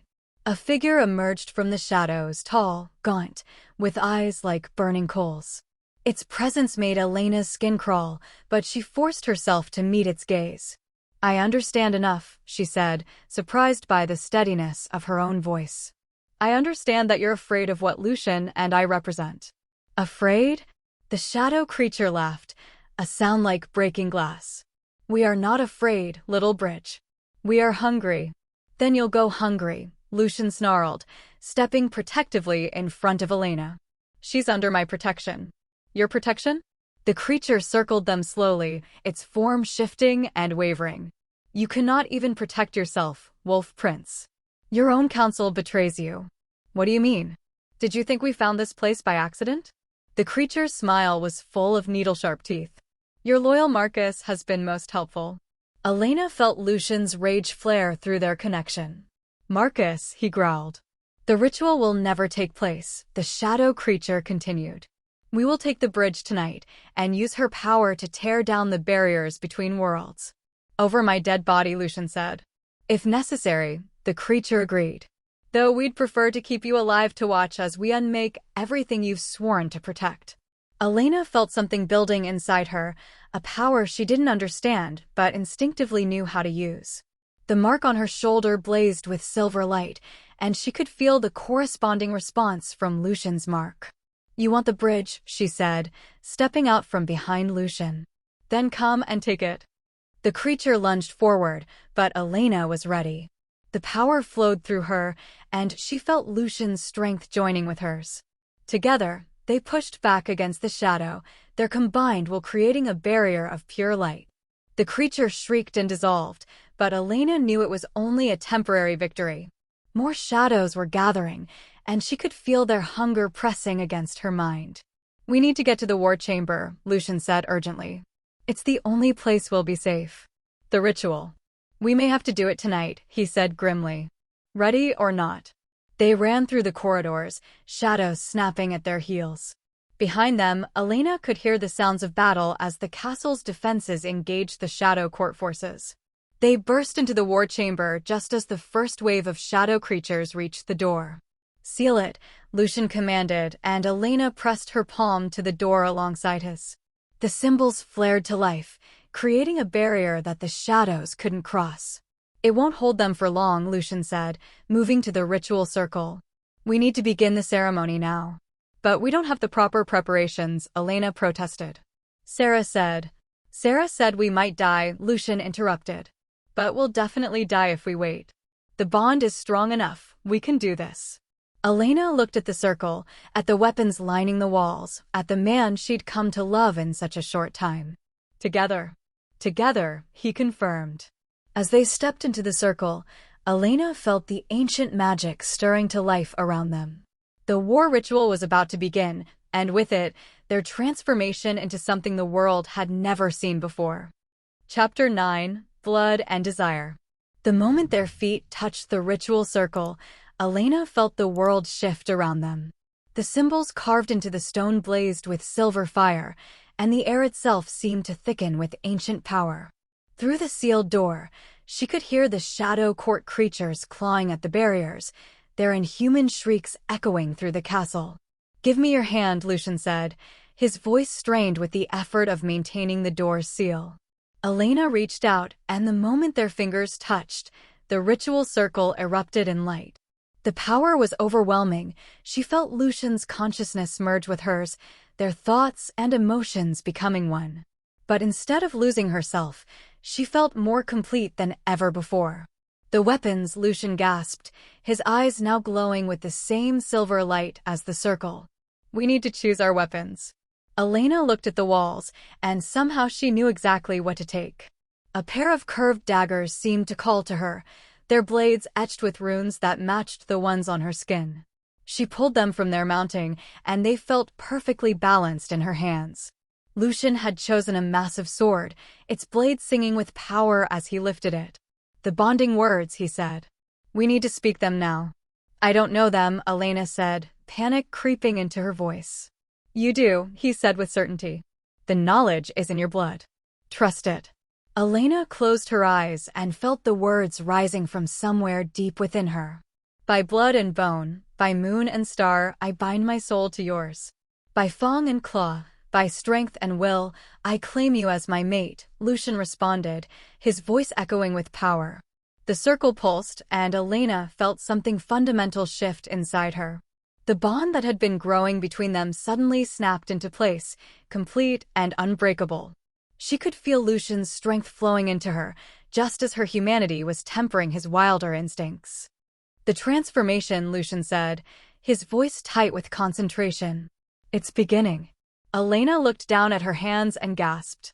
Her skin was glowing with the same silver light as the circle, and she could feel her body changing. Not into a wolf, she was still human, but into something more. Her senses sharpened beyond anything she'd experienced before, and she could feel the life force of every creature in the castle. "I can sense them," she whispered. "The Shadow Court. They're everywhere." "Then we fight," Lucian said, his own transformation complete. He looked the same, but the power radiating from him was incredible. "Are you ready?" Elena hefted her daggers, feeling their weight and balance as if she'd been training with them for years. "I'm ready." Lucian released the seal on the door, and it exploded inward. Shadow creatures poured through the opening, their forms writhing and changing as they moved. But Elena felt no fear, only a fierce joy at the prospect of battle. She moved with inhuman speed, her daggers finding their marks again and again. The shadow creatures dissolved under her assault, their screams of rage turning to wails of fear. Beside her, Lucian fought with the grace of a born warrior, his sword cleaving through their enemies as if they were made of smoke. "The bridge is open," one of the creatures hissed as it died. "The master comes." Elena felt a chill that had nothing to do with the shadows.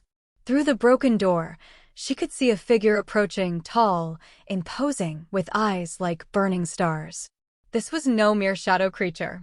This was one of the chaos gods themselves. "Malphas," Lucian breathed, his sword suddenly heavy in his hands. "The destroyer of worlds." "So you know me," the figure said, his voice like the rumble of distant thunder. "Good. Then you know that your little ritual has only made my victory more certain." "What do you mean?" Elena demanded, her daggers still glowing with silver fire. "The war ritual has opened the bridge between worlds," Malphas explained with a cruel smile. "I can feel the barriers weakening already. Soon, all the realms will be mine to command." The ritual was supposed to strengthen the barriers, Lucian said, but Elena could feel his growing uncertainty through their bond. "And it would have," Malphas agreed, "if you had completed it properly. But you rushed, little wolf. You skipped the most important part." "What part?" Elena asked, though she was afraid she already knew. "The binding of souls requires a true joining," Malphas said. "Not just words and weapons, but the complete surrender of one to the other. You're bonded, yes, but not truly mated. And that incomplete connection is exactly what I need." Elena felt the truth of his words like a physical blow. The ritual had made them powerful, but it had also made them vulnerable. Their incomplete bond was like a crack in a dam, and Malphas was the flood waiting to break through. "There's still time," Lucian said desperately. "We can complete the ritual." "Can you?" Malphas raised his hand, and Elena felt an invisible force slam into her. She flew backward, her daggers clattering across the stone floor. "Can you find the courage to truly surrender to each other while I tear your world apart?" Through the bond, Elena felt Lucian's pain as he watched her fall. But she also felt his determination, his unwavering love, and his absolute certainty that they could still win this. "Elena," he called out, his voice cutting through the chaos god's laughter. "Trust me." She looked at him, bloodied and battered but still standing, and felt her heart swell with love. "Always," she said. "Then let go," he said simply. Let the bond take us where it will. Elena closed her eyes and stopped fighting the connection between them. She let her walls down completely, holding nothing back. She felt Lucian do the same, and suddenly they were truly one, not just bonded, but unified in a way that transcended physical existence. The ritual circle blazed with light, so bright it made the twin moons look dim. Malphas's laughter turned to a roar of rage as he realized what was happening. "No," he screamed, unleashing his full power against them. "I will not be denied." But it was too late. The true mating bond was complete, and with it came a power that even the chaos gods couldn't match. Elena felt herself lifted off the ground, her body glowing with silver fire. Beside her, Lucian was wreathed in golden light, his wolf nature fully integrated with his human form. "Together," Elena said, her voice echoing with otherworldly power. "Together," Lucian agreed. They raised their hands, and light exploded from their joined forms. The Shadow Court creatures shrieked and dissolved, unable to withstand the purifying force. Even Malphas staggered backward, his form wavering. "This isn't over," he snarled, already beginning to fade. "I will return." "And we'll be waiting," Elena said, her voice carrying the authority of a queen. The chaos god vanished, and with him went the shadow creatures. The castle was suddenly, blessedly quiet. Elena sank to her knees, the exhaustion hitting her all at once. Lucian was beside her instantly, his arms wrapping around her. "We did it," she whispered against his chest. "We actually did it." "We did it," he agreed, pressing a kiss to the top of her head. "And now we face the consequences." "What consequences?" "We're not the same people we were an hour ago," he said gently. "The bond has changed us both. We're stronger, more connected, but we're also responsible for maintaining the balance between worlds." Elena considered this, then smiled. "I can think of worse fates." "Can you?" Lucian asked, pulling back to look at her. "Even knowing that we'll never be able to live normal lives? That will always be targets for forces like the Shadow Court." "Normal was overrated anyway," Elena said, reaching up to cup his face. "Besides, I have you now. That makes everything else bearable." "Elena," he said softly, "I love you." "I love you too," she replied, and meant it with every fiber of her being. As they kissed, the ritual circle pulsed one final time, sealing their bond for eternity. Whatever challenges lay ahead, they would face them together. Chapter 10: The Rivals Challenge. The victory over Malphas should have been a cause for celebration, but Elena quickly learned that defeating one enemy often revealed others. 3 days after the battle, she stood in the castle's great hall, facing a council that was deeply divided about her new role. "The war ritual was never meant to be performed by a human," Counselor Thorn said, his weathered face set in disapproving lines. "The precedent it sets is dangerous." "The precedent of defeating the Shadow Court?" Elena asked, her voice carrying the new authority that came with her bond to Lucian. "I'd think you'd be grateful." "We are grateful," Lady Morgana interjected smoothly. "But we're also concerned about the implications of what you've become." Elena felt Lucian's tension through their bond. He sat on his throne, every inch the royal prince, but she could sense his frustration with the council's politics. "What implications?" Elena asked, though she suspected she knew. "You're no longer human," Marcus said bluntly. "The ritual has transformed you into something new, something we don't understand." "How do we know you won't become a threat yourself?" "Because I'm bonded to your prince," Elena replied. "My fate is tied to his, and his to mine. I can't hurt the pack without hurting him." "But you could influence him," Thorn said. "Turn him against his own people." "Enough," Lucian's voice cut through the debate like a blade. "Elena has proven herself in battle. She's earned the right to stand at my side." "Has she?" a new voice said from the hall's entrance. "Or has she simply seduced you into forgetting your duty?" Elena turned to see a woman approaching, tall, elegant, with the pale beauty of moonlight on snow. Her silver hair was braided with gems, and her violet eyes held ancient wisdom. But it was the way she moved that told Elena exactly who she was, with the fluid grace of a born predator. "Lydia," Lucian said, his voice carefully neutral. "I thought you were in the Northern Territories." "I was," Lydia replied, her gaze fixed on Elena. "Until I heard about your interesting choice of mate." Elena felt a stab of jealousy through the bond, but it wasn't her own emotion. It was Lucian's, which meant, "Your former lover?" Elena asked quietly. "Former betrothed," Lydia corrected with a smile that didn't reach her eyes. "Before your little human blood disrupted centuries of careful breeding." "Lydia," Lucian warned. "Oh, don't worry," Lydia said, circling Elena slowly. "I'm not here to cause trouble. I'm here to issue a challenge." "What kind of challenge?" Elena asked, though she was beginning to suspect. "Trial by combat," Lydia said simply. "You may have defeated the Shadow Court, but you've never faced a true wolf warrior. I challenge your right to stand as Prince Lucian's mate." A murmur ran through the assembled council. Elena could feel their interest, their hunger for the spectacle. Politics in the wolf court, she realized, were a blood sport. "I accept," Elena said before Lucian could object. "Elena, no," Lucian stood, his face pale. "You don't understand what you're agreeing to."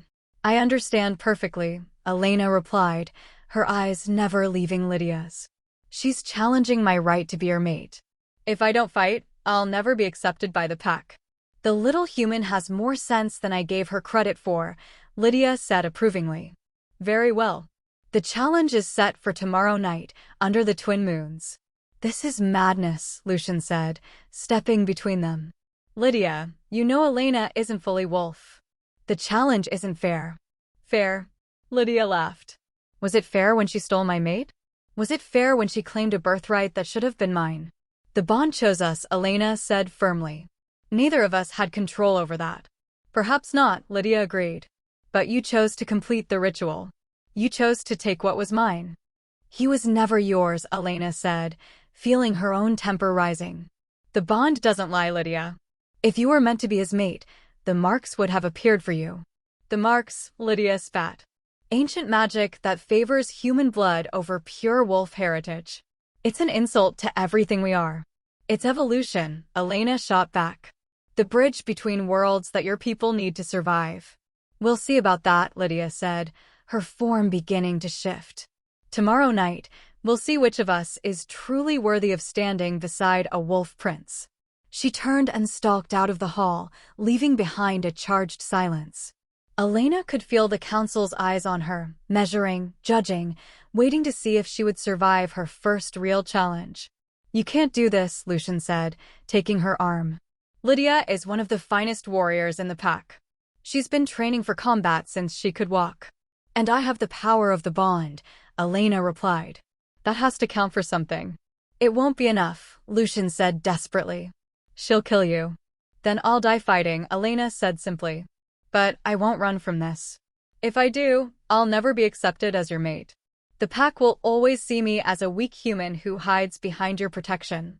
"I don't care what the pack thinks," Lucian said fiercely. "I care about you." "And I care about you," Elena replied, placing her hand over his heart. "Which is why I have to do this. A weak mate makes a weak prince, Lucian. The pack needs to see that I'm strong enough to stand beside you. Even if it kills you?" "Even then," Elena said, though the words tasted like ash in her mouth. That night, Elena prepared for the challenge with the same intensity she'd brought to the war ritual. Sarah helped her select weapons, a sword and dagger combination that would give her the best chance against Lydia's superior strength and speed. "She's good," Sarah warned as she helped Elena practice. "Lydia has never lost a challenge combat." "Then I'll be her first loss," Elena said, though she wasn't sure she believed it. "The bond will help," Sarah said. "You can draw on Lucian's strength, his experience. But remember, Lydia knows him too. She'll be expecting that." Elena nodded, trying to memorize every piece of advice. But as the hours passed, she found herself thinking less about combat techniques and more about what she was fighting for. Not just her right to be Lucian's mate, but her place in this strange new world she'd come to love. "Are you ready?" Lucian asked, finding her on the castle's battlements as the twin moons rose. "As ready as I can be," Elena replied, leaning into his embrace. "I could forbid the challenge," he said quietly. "As prince, I have that right." "And destroy your authority with the council?" Elena shook her head. "You'd never recover from that kind of interference." "I'd rather lose my throne than lose you," Lucian said fiercely. "You won't lose me," Elena said, though she wasn't sure she believed it. The bond is too strong. Death itself couldn't break it. Elena. No, she said, turning to face him. If something happens to me tomorrow, I need you to promise me something. Anything. Promise me you'll find a way to seal the barriers between worlds. With or without me, the pack needs that protection. I promise, Lucian said, his voice tight with emotion. But I also promise to find a way to bring you back if the worst happens. Some things can't be undone, Elena said softly. Then we'll make sure they don't happen, Lucian replied, pulling her close. Together. As they stood there in the moonlight, Elena felt a strange sense of peace. Tomorrow would bring either victory or death, but tonight, she was exactly where she belonged. The challenge would come soon enough. For now, she had this moment, this man, and the bond that connected them across all the realms. Whatever else happened, that would have to be enough. Chapter 11, Forbidden Touch. The morning before the challenge, Elena woke to find the castle in chaos. Servants hurried through the corridors, preparing for the evening's combat, while guards took their positions around the arena that had been hastily constructed in the courtyard. You slept poorly, Lucian observed, though he didn't look much better himself. I kept dreaming about the Shadow Court, Elena admitted. About Malphas. He said he'd return. He will, Lucian said grimly. Defeating him once won't be enough. The Chaos Gods are patient. They'll wait for the right moment to strike again. And if I don't survive tonight's challenge? Then I'll face them alone, Lucian said simply. And probably lose. Elena turned to face him fully. That's not acceptable. It's reality, Lucian replied. The bond between us is what makes the barrier strong. Without it, the Shadow Court wins, Elena finished. All the more reason for me to survive tonight. All the more reason for me to stop this madness, Lucian said, reaching for her. Elena stepped back, shaking her head. You can't. We both know that. I can't just stand there and watch you die, Lucian said, his voice breaking slightly. You won't, Elena said with more confidence than she felt. I'm going to win. Before Lucian could respond, there was a knock at the chamber door. Sarah entered, her expression grave. The council wishes to speak with you, she said to Elena. Both of you. They found the council assembled in the Great Hall, but the atmosphere was different from the previous day. Where there had been political maneuvering before, now there was genuine concern. We've received troubling news, Lady Morgana said without preamble. Our spies in the Northern Territories report strange activity. Shadow creatures gathering, reality distortions, signs that the barriers between worlds are weakening. How is that possible? Lucian asked. The ritual should have strengthened them. It did, Thorn said. But something else is working against us. Something we don't understand. Elena felt a chill run down her spine. The challenge, she said slowly. That's what this is about. What do you mean? Morgana asked. Think about it, Elena said, her mind racing. Lydia shows up just days after we defeat Malphas. She issues a challenge that could potentially kill me and destroy the bond. What if she's working with the Shadow Court? That's impossible, Marcus said. Lydia is pure wolf blood. She can't be corrupted by shadow magic. Can't she? Elena looked around the room. Or is that just what we want to believe? Even if you're right, Thorn said, it changes nothing. The challenge has been issued and accepted. It must be fought. Unless Lydia withdraws, Lucian said. She won't, Elena said with certainty. This is exactly what she wants, a chance to destroy the bond in a way that looks legitimate. Then we need to be prepared for treachery, Morgana said. The challenge will be monitored by the full council. If Lydia attempts to use shadow magic, we'll intervene. And if she doesn't need magic? Elena asked. If she's just better than me? Then we'll honor the outcome, Morgana said sadly. As the law requires. Elena nodded, having expected no less. Then I need to prepare. The rest of the day passed in a blur of training and preparation. Elena practiced with every weapon she could handle, sparred with willing council members, and pushed her newly enhanced abilities to their limits. But no matter how hard she trained, she couldn't shake the feeling that she was walking into a trap.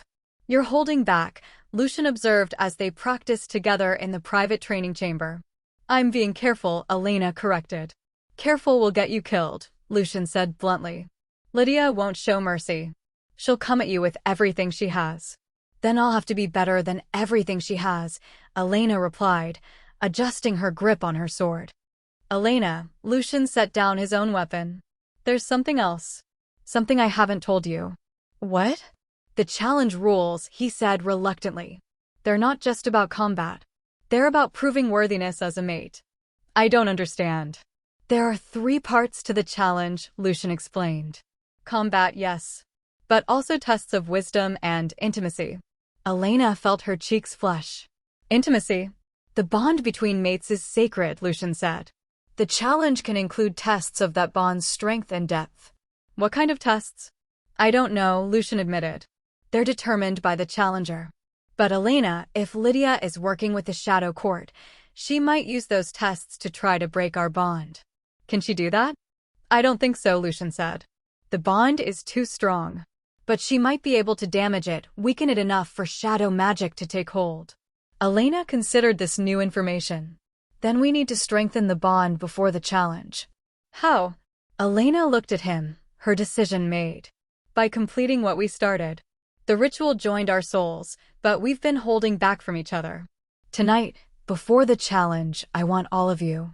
No walls, no reservations. Elena, Lucian said softly, are you sure? I'm sure, she said, stepping closer. I love you, Lucian.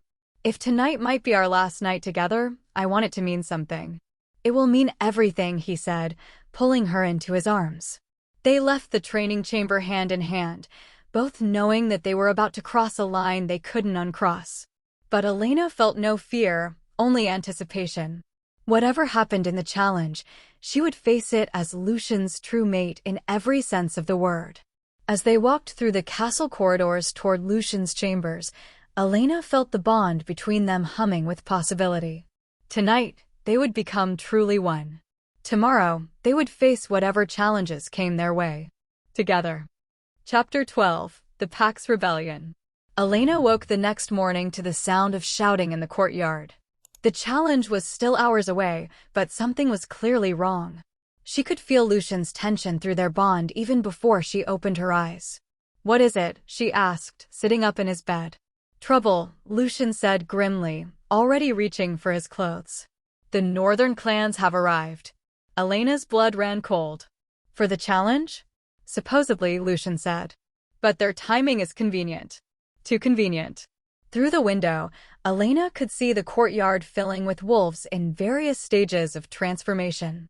There were hundreds of them, far more than would normally attend a challenge combat. This is about more than my right to be your mate, Elena said, understanding dawning. This is about the future of the pack. The old ways versus the new, Lucian agreed. With you as the symbol of change. And if I lose? Then the traditionalists will have won, Lucian said simply. They'll demand that I choose a pure-blood mate, someone who won't contaminate the royal line. Elena felt a stab of anger. And if I win? Then we'll have proven that the bond transcends bloodlines, Lucian said. That the future of the pack lies in bridging worlds, not in isolating ourselves. No pressure, Elena muttered, but she was already getting dressed. They made their way to the Great Hall, where the council was in emergency session. The atmosphere was tense, with clear divisions between those who supported Elena and those who viewed her as a threat. The northern clans demand an audience, Morgana reported. They're questioning the legitimacy of the challenge. On what grounds? Lucian asked. They claim that a human cannot issue or accept a challenge for the right to mate with a wolf prince, Thorn said. They say the ancient laws don't allow it. The ancient laws don't forbid it either, Elena pointed out. They simply never anticipated it. Which brings us to the real issue, Marcus said, his expression grim. The northern clans are talking about secession. They say they won't recognize a half-breed as their princess. I'm not a half-breed, Elena said firmly. I'm a bridge between worlds. There's a difference. Tell that to them, Marcus gestured toward the courtyard. They're calling for a return to the old ways. Pure bloodlines, isolation from the human world, and a rejection of the Ancient Pact. If they reject the pact, Lucian said quietly, then the barriers between worlds will collapse entirely. Both realms will be vulnerable to the dark forces stirring in the deep places. Perhaps that's what they want, Morgana said thoughtfully. War has always been profitable for those willing to profit from suffering. Elena felt a chill run down her spine. You think this is orchestrated? I think the timing is too convenient, Lucian said. The northern clans have been content to remain in their territory for decades. Why emerge now, just as the mating challenge is about to take place? Because someone told them to, Elena said, the pieces falling into place. Someone who benefits from chaos. Before anyone could respond, the great doors burst open. A massive figure strode into the hall, flanked by a dozen similarly imposing wolves. The newcomer was enormous even by pack standards, with silver-streaked fur and eyes like chips of ice. Lord Fenris, Lucian said, his voice carefully neutral. To what do we owe the pleasure? Cut the diplomatic nonsense, boy, Fenris growled. We're here to stop this farce before it goes any further. The challenge is sanctioned by ancient law, Morgana said calmly. You have no authority to interfere. I have the authority of 5,000 northern wolves, Fenris snarled. And the right of any pack member to challenge leadership decisions that threaten the survival of our kind. The only threat to our survival is isolation, Elena said, stepping forward. The dark forces growing in the deep realms don't care about bloodline purity. They'll devour us all equally. Fenris's cold gaze fixed on her. The human speaks of things she cannot understand. The deep realms have been quiet for centuries. Because the barriers have been strong, Lucian said. But they're weakening. We've all felt it. The old magics are failing. Then we strengthen them ourselves, Fenris said. We don't dilute our power by binding ourselves to inferior beings. Elena felt her wolf blood surge, responding to the insult. The room seemed to shimmer around her, and she could see the golden glow of her mark beginning to show through her clothes. Careful, she said, her voice carrying a dangerous edge. You're speaking to the last of the Blackwood line. The blood of the original pact makers flows in my veins. Corrupted blood, Fenris spat. Weakened by centuries of human breeding. Then prove it, Elena said, her eyes blazing. Face me in combat. If my blood is so weak, it should be easy to defeat me. The hall fell silent. Even Lucian looked shocked by her challenge. Elena, he said quietly. You don't understand what you're asking. I understand perfectly, she said, never taking her eyes off Fenris. He's questioning my right to be here, my worthiness to mate with you. Let him put his actions behind his words. Fenris smiled, showing teeth that were more fang than human. The pup has spirit. Very well. I accept your challenge. No, Lucian stepped between them. The original challenge stands. Elena faces me, no one else. The original challenge is void, Fenris said. I invoke the right of pack justice. If this human claims equality with wolves, let her prove it against a true alpha. Elena felt the weight of hundreds of eyes upon her. She could sense the pack's excitement, their bloodlust, their curiosity about whether she would survive 5 minutes against one of their most powerful leaders. The law allows it, Morgana said reluctantly. If Lord Fenris formally challenges the legitimacy of the mating bond, Elena has the right to defend it through combat. And if I win? Elena asked. Then the northern clans will accept your place as Lucian's mate, Fenris said. And will support the strengthening of the barriers between worlds. And if you win? Then Lucian chooses a new mate from among the pure-blood females, Fenris said. And we seal the borders between realms permanently. Elena looked at Lucian, seeing the fear and pride warring in his golden eyes. Through their bond, she could feel his desperate need to protect her, but also his understanding that this was bigger than both of them. I accept, she said simply. The hall erupted in howls and growls, the sound of the pack's approval echoing off the stone walls. Elena felt her wolf blood respond, singing with the promise of battle. The challenge will take place at sunset, Morgana announced. In the arena, before the assembled pack. Let the moon witness what the day decides. As the council dispersed to make preparations, Lucian caught Elena's arm. You realize he's going to try to kill you. Yes, Elena said calmly. And I'm going to try to kill him first. This isn't a game, Elena. Fenris has been fighting for longer than you've been alive. He's killed dozens of challengers. Then I'll be his first loss, Elena said with more confidence than she felt. Unless you don't think I can do it. I think you're the strongest woman I've ever met, Lucian said fiercely. But strength isn't always enough. No, Elena agreed. But it's all I have. As they prepared to leave the hall, Elena caught sight of Marcus watching them from the shadows. His expression was unreadable, but something in his posture made her wolf instincts prickle with warning. Lucian, she said quietly. I think we have a bigger problem than just the northern clans. What do you mean? I think someone inside the castle is working with them. Lucian's expression darkened. Who? I don't know yet, Elena said. But I intend to find out. Before tonight's challenge. Because if she was going to face Fenris in combat, she wanted to make sure she wasn't fighting enemies on multiple fronts. Chapter 13. Hunt for the Traitor. The afternoon passed in a blur of preparation. Elena spent hours in the training yard, working with Thorn to hone her newly awakened abilities. Her wolf blood had fully activated now, granting her speed and strength beyond human limits, but she was still learning to control it. Focus on your instincts, Thorn instructed as they sparred. Don't think, just react. Elena dodged his strike and countered with her own, her movements becoming more fluid with each exchange. But even as she trained, part of her mind was occupied with the problem of the traitor. The northern clan's timing was too perfect. They'd arrived just as the challenge was announced, with enough force to intimidate but not enough to actually invade. Someone had told them exactly when to come and what to expect. Your mind is elsewhere, Thorn said, catching her arm as she overextended. In combat, distraction means death. I know, Elena said, stepping back. I'm just trying to figure out who's been feeding information to the northern clans. You're certain there's a traitor? I'm certain someone wanted this confrontation, Elena said. The question is who benefits from chaos. Thorn's expression grew thoughtful. Someone who wants to see the old ways restored. Someone who believes the pack is stronger in isolation. Or someone who wants to see Lucian fail, Elena said. Remove him from power and install a more malleable leader. Like Marcus. Elena nodded. He's been opposed to the mating bond from the beginning. And he has access to all the council's decisions.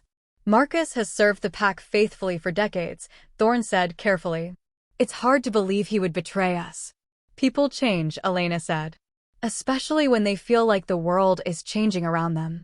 A commotion from the courtyard interrupted their conversation. Elena looked out to see a group of riders approaching the castle gates. They wore the colors of the eastern clans, but something about their approach set her teeth on edge. More visitors, Thorn muttered. This is becoming quite the gathering. Elena watched as the riders dismounted, her enhanced senses picking up details that would have been invisible to human eyes. The leader was a woman with silver hair and predatory grace, but it was her scent that made Elena's wolf blood stir with alarm. She's not pack, Elena said quietly. What do you mean? Her scent is wrong. She smells like. Elena struggled to identify the strange aroma. Like shadow and starlight. Like something that shouldn't exist. Thorn's expression grew grave. The deep realms. She's from the deep realms. I thought they were sealed away. They were, Thorn said grimly. Which means someone has been opening doors that should have stayed closed. They watched as the mysterious woman was escorted into the castle, her movements too fluid, too graceful for any natural creature. Elena felt a chill run down her spine as the woman's gaze swept the courtyard and seemed to linger on the training yard. She's looking for something, Elena said. Or someone. We need to warn Lucian, Thorn said. They found the prince in his study, poring over ancient texts with Sarah's help. The sight of him bent over dusty tomes, his dark hair falling across his forehead, made Elena's heart skip despite their dire circumstances. We have a problem, she said without preamble. Lucian looked up, immediately alert. What kind of problem? The kind that comes from the deep realms, Thorn said. There's a shadow walker in the castle. That's impossible, Sarah said. The barriers are weakening, Elena finished. Just like you said they would. Lucian's expression darkened. Show me. They made their way to the great hall, where the mysterious woman was being presented to the council. Up close, Elena could see that her initial assessment had been correct. This was no ordinary wolf. The woman's beauty was too perfect, her movements too graceful, her very presence seeming to bend reality around her. Lady Nyx, Morgana was saying, what brings the Eastern clans to our halls? Curiosity, the woman replied, her voice like silk over steel. We've heard rumors of a challenge, of a human who claims the right to mate with a wolf prince. Elena felt the woman's gaze settle on her, and it was like being touched by ice. There was something ancient and hungry in those pale eyes, something that made her wolf instincts scream warnings. The rumors are true, Lucian said, stepping forward. Though I failed to see how it concerns the Eastern clans. Oh, but it concerns us all, Nyx said with a smile that didn't reach her eyes. The barriers between worlds are delicate things. When they're stressed, when old magics are awakened, sometimes things slip through. Things like you. Elena asked, her voice carrying clearly across the hall. The temperature in the room seemed to drop several degrees. Nyx's smile widened, showing teeth that were too sharp. How perceptive, she said. Yes, things like me. I am what you might call a concerned observer. Concerned about what? Lucian demanded. About the consequences of your actions, Nyx replied. The bonding of human and wolf, the awakening of dormant bloodlines, the stirring of ancient powers. You have no idea what you're unleashing. Then enlighten us, Elena said, stepping forward despite the warning growls from the pack members. The barriers between worlds exist for a reason, Nyx said. They keep the dark things in the deep places from bleeding into the upper realms. But when you forge new connections, when you strengthen some bonds, you inevitably weaken others. You're saying the mating bond is dangerous? Lucian asked. I'm saying it's a catalyst, Nyx replied. A key that will unlock doors better left closed. The question is whether you're prepared for what comes through those doors. Elena felt a chill of premonition.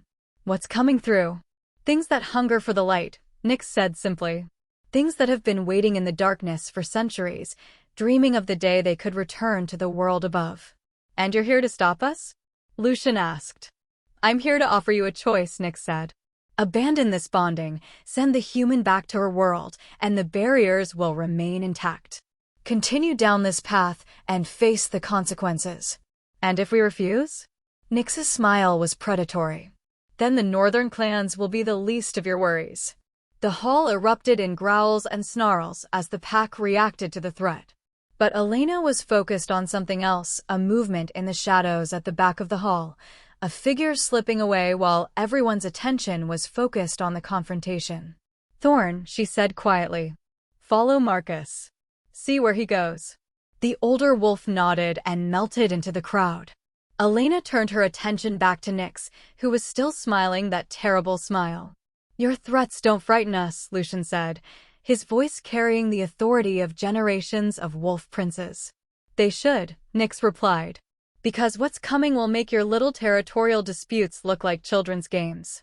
Then we'll face it together, Elena said, stepping up beside Lucian. Human and wolf, united against whatever darkness threatens our worlds. How romantic, Nyx said mockingly. And how foolish. But I suppose every tragedy needs its heroes. With that, she turned and walked out of the hall, her followers trailing behind her. The great doors closed with a resounding boom, leaving the pack in stunned silence. Well, Morgana said finally. That was illuminating.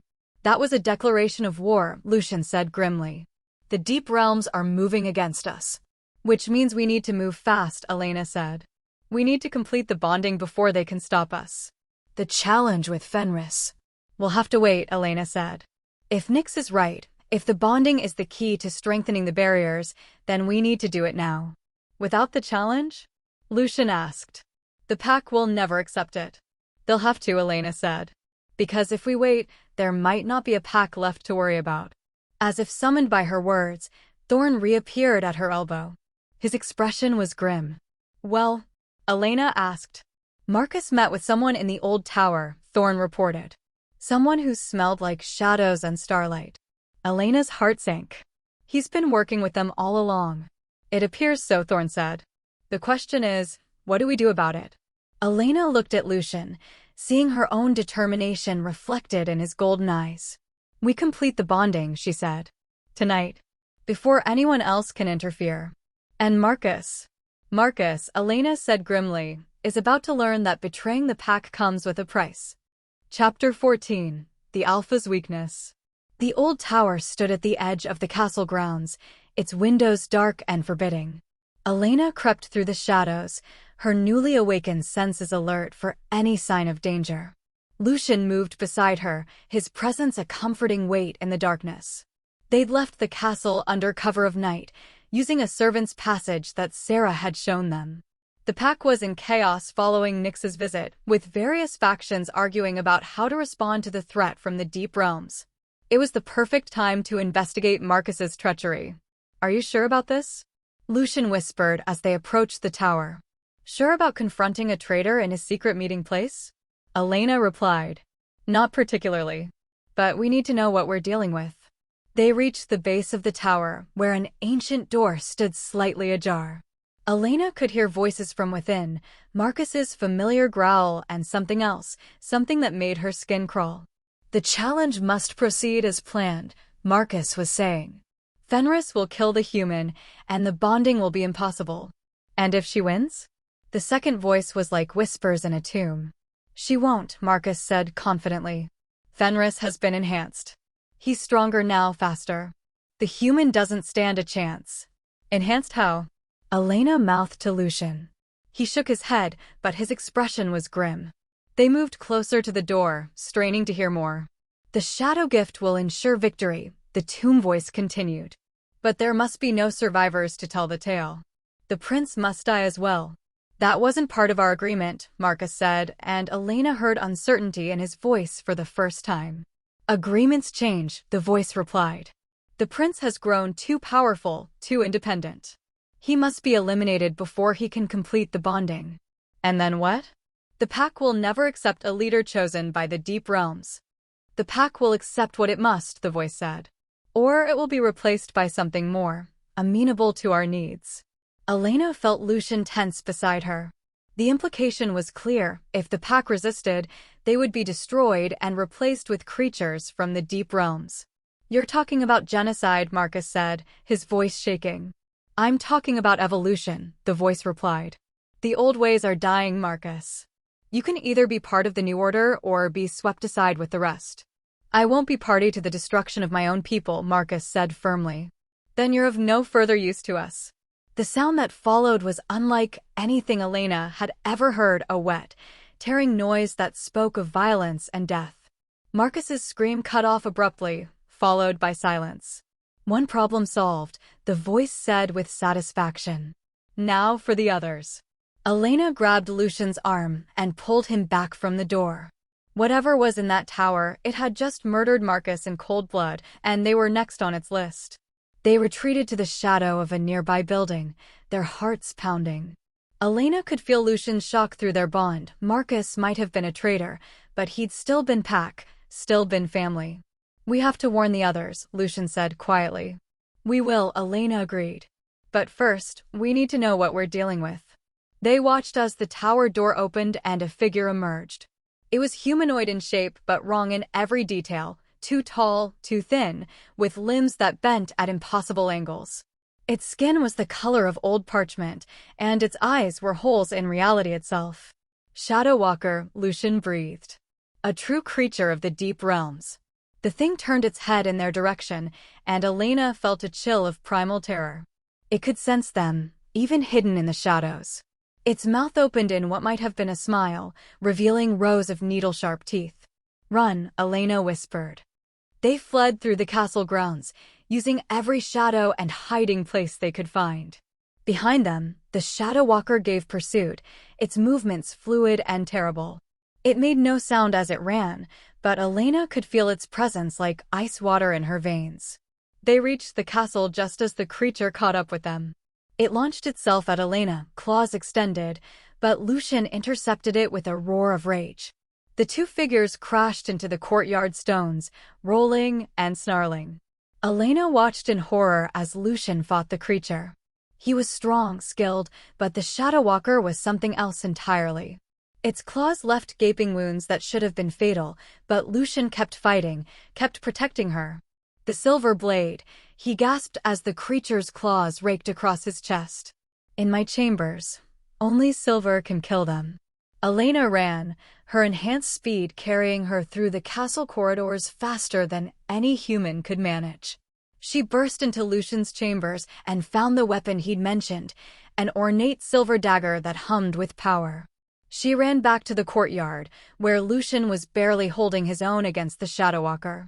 The creature had him pinned, its claws at his throat, its terrible mouth opening to deliver a killing bite. "Hey!" Elena shouted, drawing the creature's attention.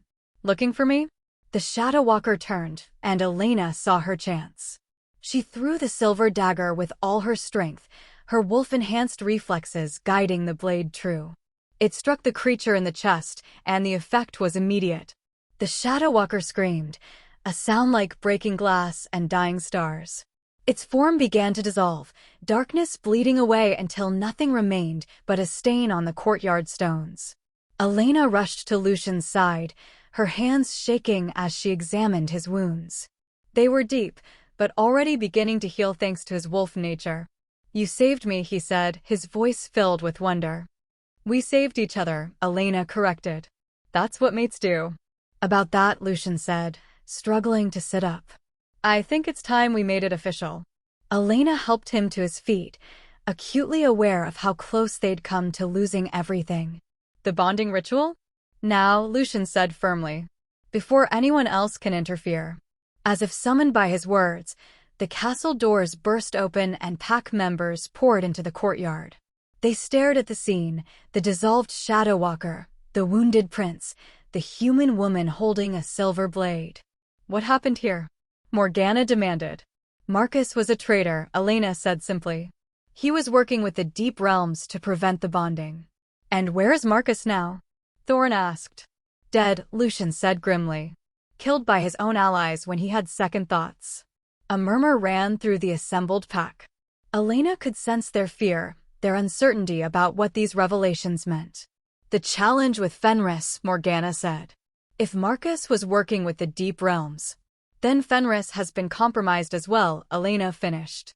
"Enhanced by shadow magic to ensure he wins." "Which means the challenge is void," Lucian said. "We can't risk Elena fighting an enhanced opponent." "The law requires completion of the challenge," Fenris's voice boomed across the courtyard. The massive wolf lord had appeared with a group of his followers, their eyes gleaming with predatory hunger.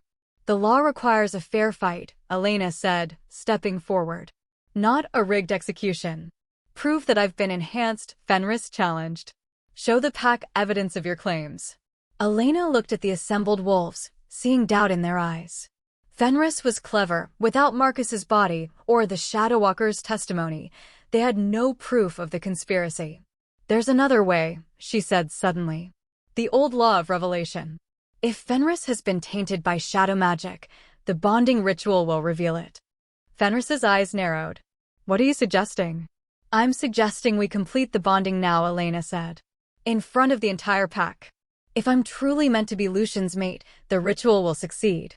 If not," she shrugged, "then you'll have your proof that I'm unworthy." "Elena," Lucian said quietly, "the ritual is dangerous if it fails. It could kill you. And if we don't try it, the Shadowwalkers will kill us all," Elena replied. "This is our only chance." Fenris considered for a long moment, then nodded. "Very well. Let the bonding ritual proceed. But if it fails, if you're proven unworthy, then you die. And the pack chooses its own path." "Agreed," Elena said, though her heart was pounding. As the pack formed a circle around them, Elena took Lucian's hand. The moon was full overhead, casting silver light across the courtyard. In the distance, she could hear the howl of wolves, calling to their leaders. "Are you ready?" Lucian asked. Elena squeezed his hand. "With you? I'm ready for anything." The ritual began, and with it, the fate of two worlds hung in the balance. Chapter 15: War Between Worlds. The bonding ritual was unlike anything Elena had ever experienced. As she and Lucian stood in the center of the pack circle, power flowed between them like liquid starlight. The marks on their skin blazed with silver fire, and Elena could feel her consciousness expanding, touching something vast and ancient. "I bind myself to you," Lucian said, his voice carrying across the courtyard.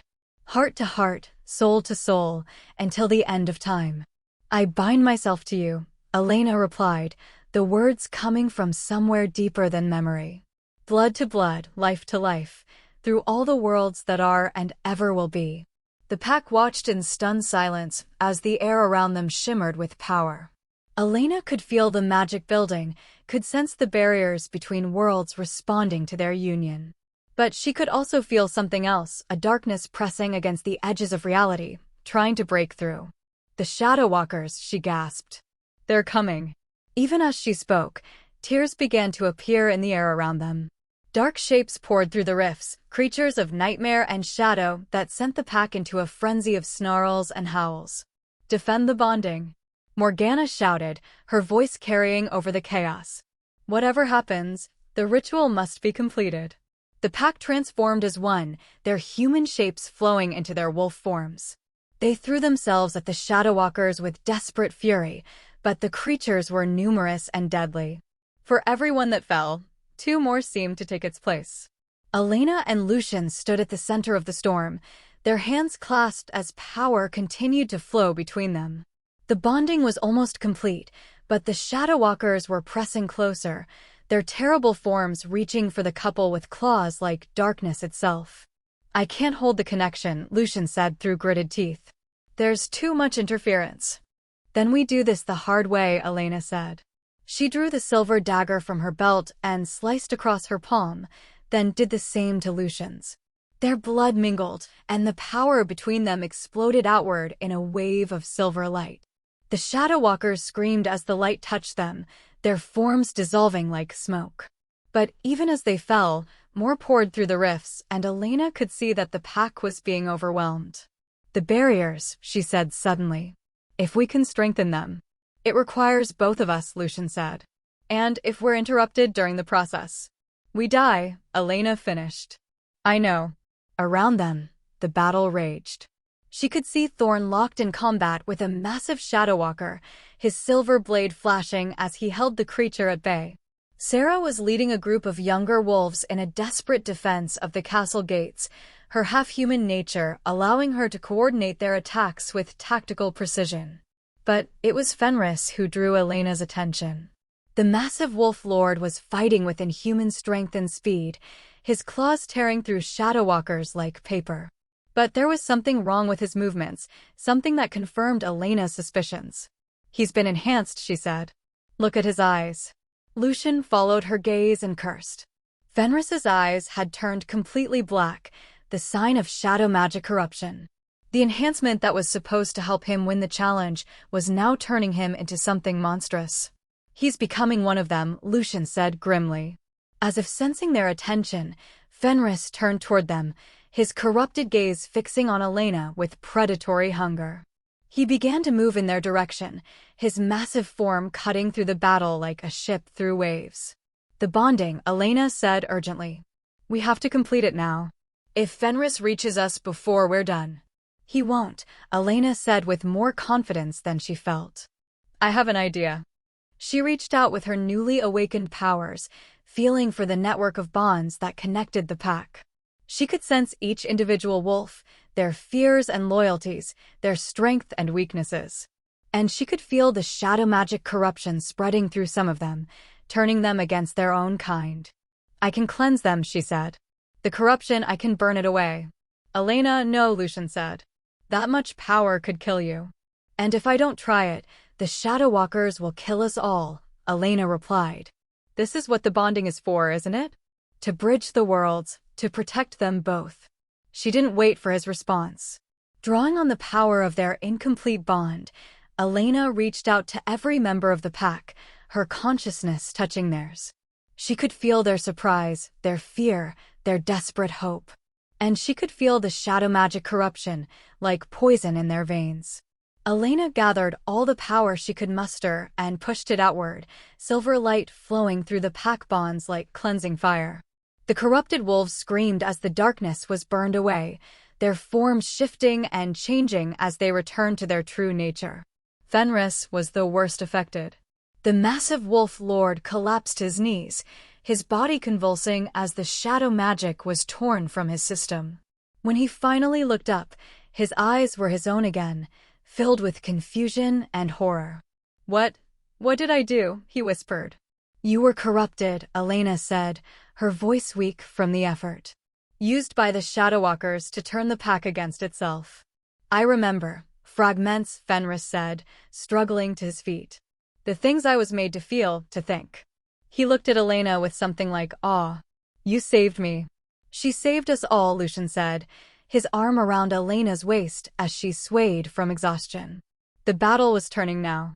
With the corrupted pack members cleansed, the wolves fought with renewed fury against the Shadowwalkers. The creatures were being driven back, their numbers thinning as the pack's coordinated assault took its toll. But Elena could feel more rifts opening, more Shadowwalkers preparing to pour through. The cleansing had been temporary. Without the completed bonding, the corruption would return. "We have to finish this," she said. "You're too weak," Lucian protested. "I'm weak," Elena agreed. "But we're strong." She took his hands again, and together they reached for the power that flowed between them. The bonding resumed, silver light blazing around them as their souls merged. Elena could feel Lucian's strength flowing into her, his centuries of experience and wisdom combining with her human determination and innovation. The barriers between worlds solidified, the rifts snapping shut one by one. The remaining Shadowwalkers found themselves cut off from their realm, vulnerable to the Pact's silver weapons. "It's working," Lucian said, his voice filled with wonder. "Of course it's working," Elena said with a tired smile. "We're meant to be together." The last of the Shadowwalkers fell just as the bonding completed. Elena felt the final connection snap into place, her consciousness merging with Lucian's in a way that transcended physical existence. She was still herself, but she was also part of something greater, a bridge between worlds, a guardian of the balance. The pack gathered around them, their eyes filled with awe and gratitude. Even Marcus, who had opposed her from the beginning, bowed his head in acknowledgement of what she had accomplished. "My queen," he said simply. Elena looked around at the assembled wolves, at the castle that was now her home, at the man who was now her mate in every sense of the word. The human world seemed impossibly distant now, a half-remembered dream of a simpler time. "What happens now?" she asked. "Now," Lucian said, pulling her close, "we rebuild. We heal. And we prepare for whatever comes next." "Together," Elena said, not a question but a statement of fact. "Together," he agreed, and sealed the promise with a kiss that tasted of starlight and eternity. Chapter 16. The Sacrifice Demanded. 3 days after the bonding, Elena stood in the great hall of the castle, studying the ancient tapestries that lined the walls. The images depicted the history of the Shadowlands, great battles, legendary heroes, and the slow decline of magic in the world. But it was the final tapestry that held her attention, a scene she hadn't noticed before. It showed a figure standing at the edge of a great chasm, arms spread wide as if embracing the darkness below. Around the figure, other forms reached out desperately, but they were too late. The sacrifice had already been made. "The prophecy of the last guardian," Morgana said, appearing beside her with that uncanny ability all the elder wolves seemed to possess. Not a pleasant subject for contemplation. "The last guardian?" Elena asked, though she had a sinking feeling she already knew the answer. "The one who would bridge the worlds," Morgana explained. The prophecy spoke of a time when the barriers would fail, when darkness would rise from the deep places. In that time, a guardian would emerge, half of one world, half of another, who would have the power to seal the breach. "At the cost of their own life," Elena said, understanding flooding through her. "Yes." Morgana's expression was grave. "The tapestry shows the moment of sacrifice. The guardian gives their life to restore the balance, sealing themselves into the barrier between worlds." Elena stared at the tapestry, her blood running cold. "And you think I'm this guardian?" "I think you're the only one who could be," Morgana said quietly. "The bonding with Prince Lucian has awakened powers in you that haven't been seen for centuries. You can sense the barriers, strengthen them, even repair small breaks. But if the Shadowwalkers make another major assault, I'd have to sacrifice myself to stop them." "That's what the prophecy suggests, yes." Elena sank into a nearby chair, her mind reeling. She'd thought the worst was behind them, that the bonding had solved their problems. But apparently, it had only prepared her for an even greater challenge. "Does Lucian know?" she asked. "He knows," Morgana said. "He's known since the night he brought you here. It's why he was so reluctant to complete the bonding, why he hoped you might choose to return to the human world. Because he was trying to protect me from my destiny. Because he loves you," Morgana corrected. "And he knows that losing you would destroy him." Elena closed her eyes, feeling the weight of prophecy settling on her shoulders. "How long do we have?" "The Shadowwalkers are regrouping," Morgana said. "They'll test the barriers again soon, probing for weaknesses. If they find a way to mount another full assault, then I'll do what I have to do," Elena said quietly. "You would sacrifice yourself for people you've known for less than a week?" Elena thought about the question seriously. Would she? A week ago, she'd been a human woman with a normal life, concerns about charity galas and family expectations. Now she was bound to a wolf prince, connected to a pack of shapeshifters, and apparently destined to save two worlds. But as she reached out with her enhanced senses, she could feel the pack around her, their hopes, their fears, their desperate love for this strange and beautiful realm. She could feel Sarah's quiet strength, Thorn's unwavering loyalty, even Marcus's grudging respect. And underneath it all, she could feel Lucian's love for her, a bond so deep it transcended life and death. "They're my people now," she said simply. "And this is my world too." Morgana studied her for a long moment. "You're stronger than I expected," she said finally. "But strength won't be enough. The sacrifice, it's not just about dying, Elena. It's about giving up everything you are, everything you could become, to become something else entirely." "What do you mean?" "The Guardian doesn't just die," Morgana explained. "They become part of the barrier itself, a living wall between worlds. They exist in the space between, conscious but alone, for all eternity." Elena's breath caught. "Alone?" "The bond with Prince Lucian would be severed," Morgana said gently. "You would remember your love, but you would never be able to touch him again, speak to him again, be with him again." The full horror of the prophecy hit Elena like a physical blow. Not just death, but eternal separation from the man she loved. To become a guardian meant to become a prisoner, conscious and aware, but forever isolated in the space between worlds. "There has to be another way," she said desperately. "If there is, we haven't found it," Morgana said. "The prophecy is quite specific. The guardian must give up their mortal form to become the living bridge. And if I refuse? Then the barriers will eventually fail," Morgana said simply. "The Shadowwalkers will pour through in numbers we can't hope to defeat. Both worlds will fall to darkness." Elena stood and walked to the window, looking out over the courtyard where she and Lucian had been bonded. She could see him now, training with some of the younger wolves, his movements fluid and graceful.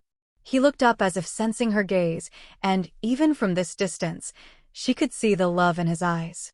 How could she tell him that their bond, so newly forged, might have to be broken? How could she explain that the prophecy demanded not just her life, but their future together? "When?" she asked without turning around. "Soon," Morgana said. "The Shadowwalkers are massing again. Our scouts report movement in the deep places, preparations for another assault. When they come, they'll come with everything they have." "How soon?" "Days, perhaps. Maybe less." Elena nodded, her decision crystallizing. "Then I need to spend what time I have with him." "With all of you." "Elena." "No," she said firmly. "I understand what's at stake. I accept what I have to do. But I won't spend my last days in mourning. I'll spend them living." Morgana smiled sadly. "He's very lucky to have found you." "And I'm lucky to have found him," Elena said. "Even if it's only for a little while." As if summoned by her thoughts, Lucian appeared in the doorway, his eyes immediately finding hers. "Elena? You look pale." "I'm fine," she said, forcing a smile. "Just tired." He crossed the room and took her hands, his touch sending warmth through her body. "The bonding is still settling," he said. "It's normal to feel drained." "Is it?" Elena looked up at him, memorizing every detail of his face. "How long does it usually take?" "Weeks," he said. "Maybe months." Every bonding is different. Months they didn't have. Elena felt tears prick her eyes, but she blinked them back. She wouldn't waste their time together on grief for what couldn't be. I love you, she said suddenly. Lucian's eyes widened at the intensity in her voice. I love you too. Elena, what's wrong? Nothing's wrong, she said, reaching up to cup his face. I just wanted you to know. No matter what happens, I want you to know that I love you. You're scaring me, he said quietly. Don't be scared, Elena said, rising on her toes to kiss him. Be happy. We're together now, and that's all that matters. But even as she spoke the words, she could feel the Shadowwalkers stirring in the deep places, preparing for their final assault. Time was running out, and soon she would have to make the ultimate sacrifice. For now, though, she was content to be held by the man she loved, to feel his heartbeat against her chest, to pretend that they had all the time in the world. Chapter 17. Breaking the Ancient Bonds. The attack came at dawn, just as the twin moons were setting behind the castle walls. Elena woke to the sound of alarm horns and the mental sensation of panic flowing through the pack bonds. She was on her feet instantly, her enhanced senses telling her that something was terribly wrong. They're here, Lucian said, already reaching for his weapons. The Shadowwalkers, they're coming through everywhere at once. Elena could feel it too, the sensation of reality tearing like fabric. The barriers between worlds were under assault from a dozen different points, and the Shadowwalkers were pouring through each breach like a dark tide. How many? She asked, pulling on her armor. Too many, Lucian said grimly. More than we've ever seen before. They rushed to the battlements, where the full scope of the assault became clear. The Shadowwalkers hadn't just breached the barriers, they'd shattered them. Dark creatures filled the valley below, their forms shifting and writhing as they advanced on the castle. They're not just trying to win, Elena realized. They're trying to destroy everything. The final gambit, Morgana said, appearing beside them. They know that if they can break the barriers completely, they can merge the Shadow Realm with ours. They'll have won without having to defeat us in battle. Can we stop them? Lucian asked. Not by fighting, Morgana said. There are too many. We need the Guardian. Elena felt the weight of destiny settling on her shoulders. It's time. No, Lucian said sharply. There has to be another way. There isn't, Elena said gently. You know there isn't. I won't let you sacrifice yourself, he said fiercely. I'll find another way. Lucian. No. His eyes blazed with desperate determination. I'll use my own life if necessary. I'll become the Guardian. You can't, Morgana said sadly. The prophecy is specific. It must be one who bridges the worlds, who carries the blood of both realms. You're pure wolf, Lucian. You don't have the human connection necessary.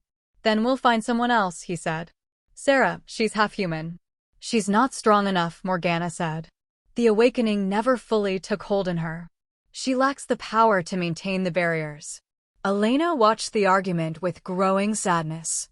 She could feel Lucian's desperation through their bond, his refusal to accept what had to be. But she could also feel the Shadowwalkers pressing closer, their dark energy eating away at the remaining barriers. The longer we wait, the harder it will be, she said quietly. I don't care, Lucian said. I'd rather die fighting beside you than live knowing I let you sacrifice yourself. And I'd rather die knowing you're safe than live knowing I could have saved you and chose not to, Elena replied. They stared at each other, the weight of their love and their impossible situation hanging between them. Finally, Lucian's shoulders sagged in defeat. There's really no other way, he asked. None, Morgana said gently. Then I'm coming with you, he said. That's not possible, Elena said. The ritual requires. I know what the ritual requires, Lucian interrupted. But I also know that our bond is stronger than any prophecy. If you're going to become part of the barrier, then I'll find a way to be there with you.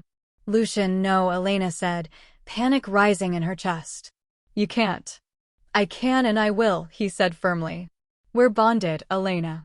Where you go, I go. But the pack needs you. The pack needs to survive, he said. And they can't do that if the barriers fall. If my sacrifice along with yours is what it takes to keep them safe, then that's what we'll do. Morgana looked between them, her expression troubled. The prophecy never mentioned two guardians, she said slowly. I don't know what would happen if you both attempted the ritual. Then we'll find out, Lucian said.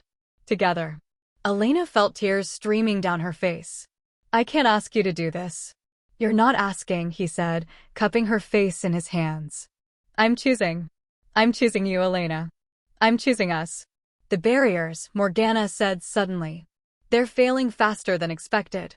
Elena could feel it too, the sensation of reality coming apart at the seams.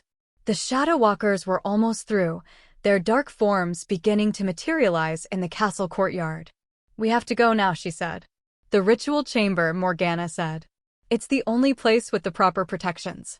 They ran through the castle corridors, the sound of battle echoing behind them.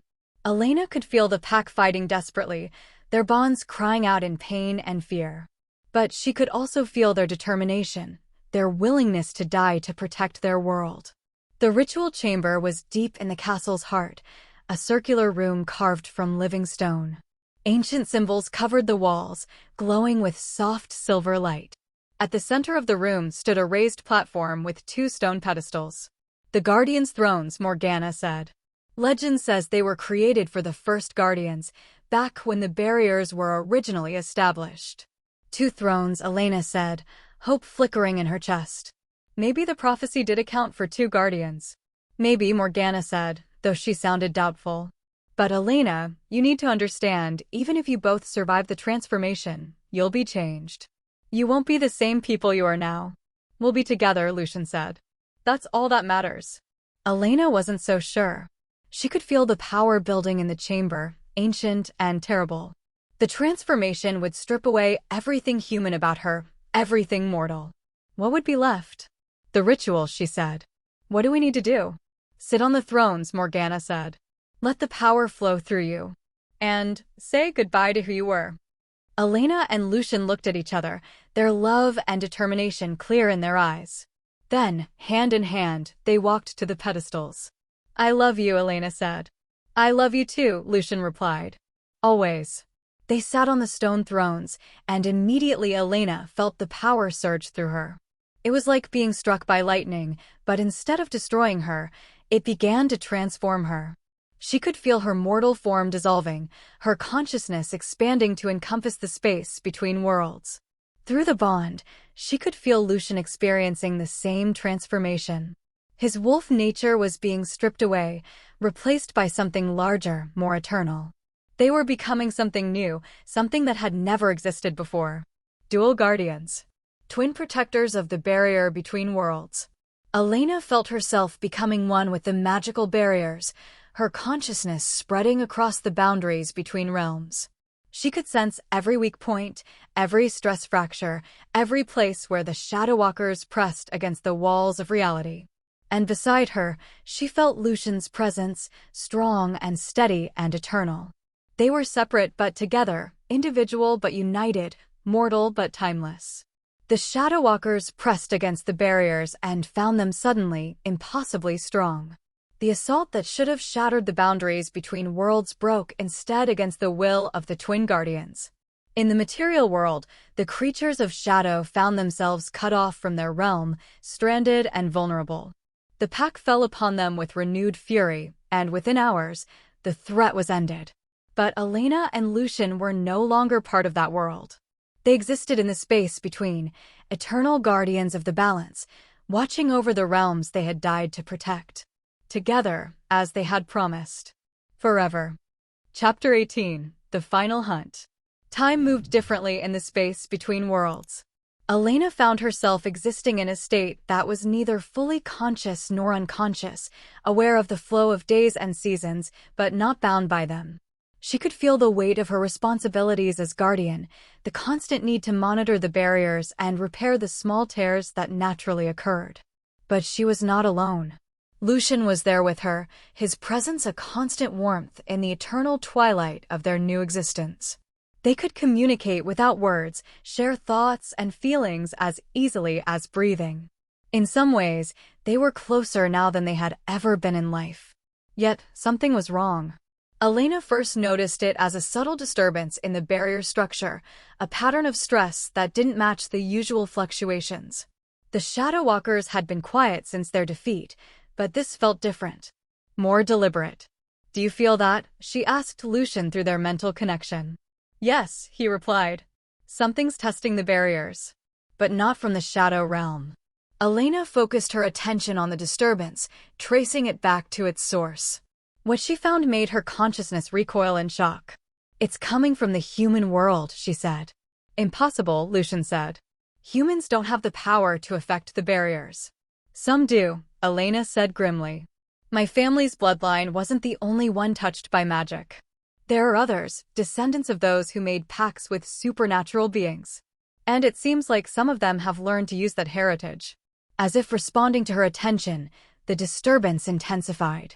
Elena could sense figures moving in the human world, people who radiated power similar to her own. They were working together, chanting in languages that predated civilization, focusing their collective will on a single point in the barrier. They're trying to break through, Elena realized. But not to the shadow realm. They're trying to reach us. Why would they want to do that? Because guardians are sources of immense power, Elena said. If they could capture and control us, they could reshape the barriers however they wanted. They could open doorways between worlds, summon creatures from the deep realms, even merge realities. The assault on the barriers intensified, and Elena felt the first real pain she'd experienced since the transformation. The attackers were skilled, using techniques that seemed designed specifically to target guardians.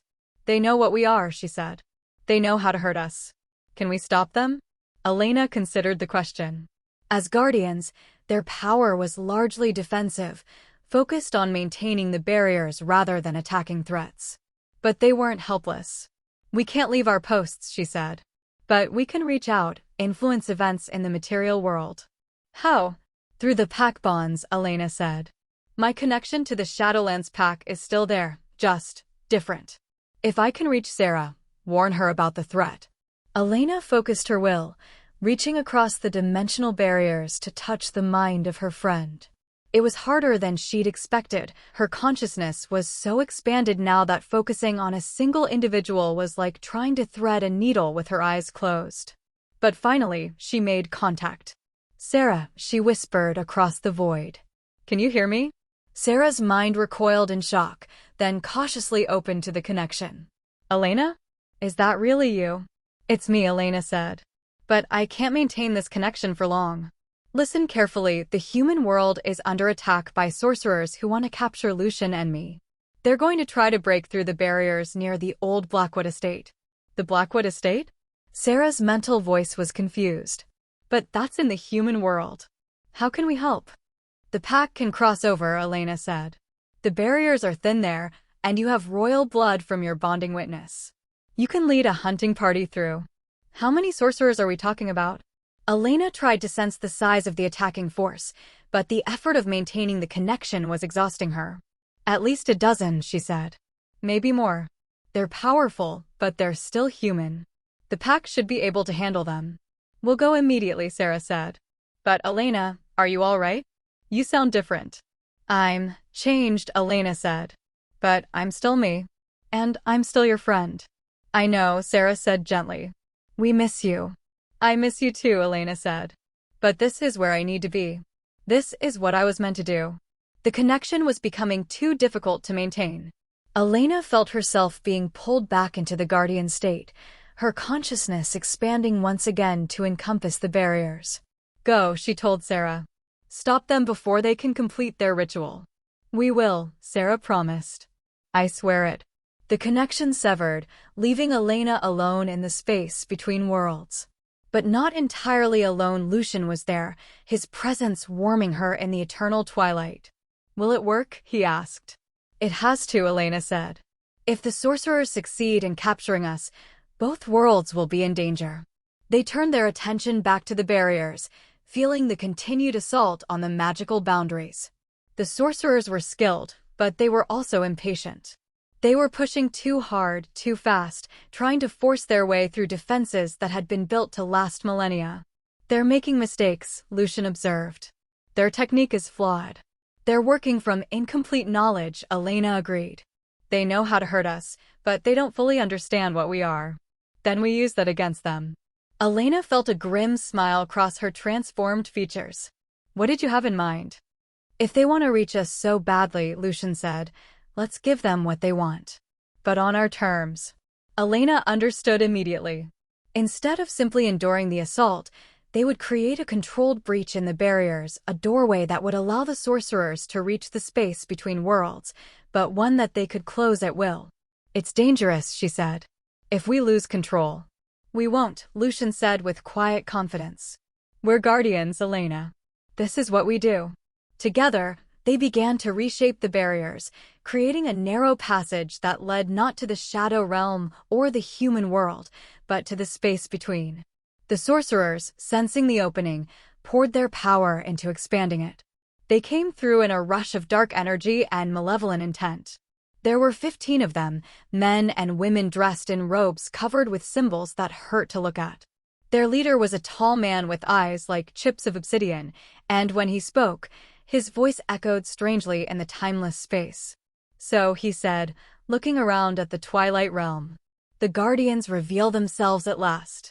You're not welcome here, Elena said, her voice carrying the authority of her position. Welcome or not, we're here, the sorcerer replied. And we're not leaving without what we came for. And what's that? Your power, he said simply. The ability to reshape reality itself. With Guardians under our control, we can remake both worlds according to our will. You're insane, Lucian said. The barriers exist for a reason. Remove them, and both worlds will be destroyed. Destroyed and reborn, the sorcerer corrected. Purified. Made perfect. Elena felt a chill that had nothing to do with the temperature of the space between worlds. These weren't just power-hungry sorcerers, they were fanatics, convinced that their vision of perfection was worth any cost. You'll have to go through us first, she said. Oh, we intend to, the sorcerer said with a cold smile. But you'll find that we're not as helpless as you think. The sorcerers began to chant, their voices weaving together in a harmony that made reality itself shiver. Elena felt chains of dark magic wrapping around her consciousness, binding her to the will of the attackers. Binding spells, Lucian said through their connection. They're trying to turn us into slaves. Not if I can help it, Elena replied. She reached out through the pack bonds, drawing on the strength of every wolf in the Shadowlands. The power flowed through her, burning away the binding spells like fire-consuming paper. The sorcerers staggered as their spell was broken, but they didn't retreat. Instead, they began a new chant, this one designed to drain the Guardians' power directly.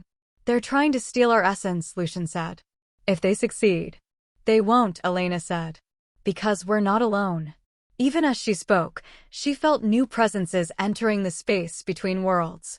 Sarah and the pack had arrived, their wolf forms adapted to the strange environment of the dimensional barrier. They fell upon the sorcerers with savage fury, disrupting their concentration and breaking their formation. The battle was brief but vicious. The sorcerers were powerful, but they were also unprepared for the ferocity of the wolf pack. Within minutes, most of them were dead or dying. But their leader was still standing, his obsidian eyes blazing with mad determination. You think you've won? He snarled. This is only the beginning. Others will come. Others who know your weaknesses. Let them come, Elena said. We'll be ready. Will you? The sorcerer laughed. You're trapped here, bound to your duties as guardians. You can't leave, can't act directly in the world. But we can. We can strike at your friends, your family, everyone you care about. You're wrong, Elena said quietly. We're not trapped. We're exactly where we need to be. With that, she and Lucian combined their power, using it to seal the breach they had created. The sorcerer's eyes widened in terror as he realized what was happening. You're sealing us in here, he said. But that means you'll never threaten anyone again, Elena said. Welcome to eternity. The breach closed, trapping the surviving sorcerers in the space between worlds.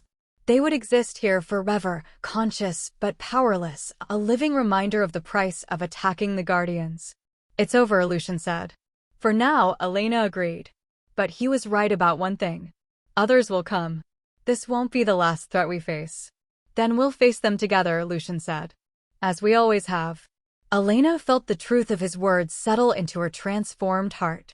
They were guardians now, protectors of both worlds, standing watch in the space between realities. It wasn't the life she had chosen, but it was the life she had been born for. And she was not alone. Chapter 19, Crown of Thorns and Fangs. The attack by the sorcerers had shaken Elena more than she cared to admit. Not because of the danger, she and Lucian had faced worse threats before, but because of what it represented. The barriers between worlds were weakening, and there were those in both realms who would exploit that weakness for their own ends. "We need to strengthen the defenses," she told Lucian as they worked to repair the damage caused by the sorcerer's assault. This was just the beginning. "I agree," he said. "But how? We're only 2 guardians, and there are thousands of potential breach points." Elena considered the problem. The original barriers had been created by dozens of guardians working in concert, their combined power woven into a network that spanned multiple dimensions. But those guardians were long dead, their power consumed by centuries of maintaining the barriers. "We need help," she said finally. "Other guardians." "There are no other guardians," Lucian pointed out. "We're the first ones in 3 centuries.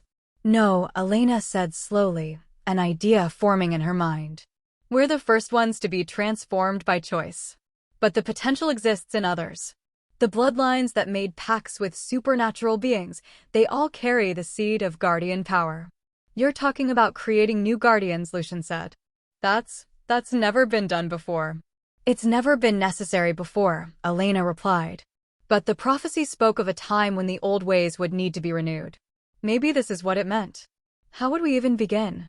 Elena turned her attention to the mortal world, focusing on the network of connections she could sense through the barriers.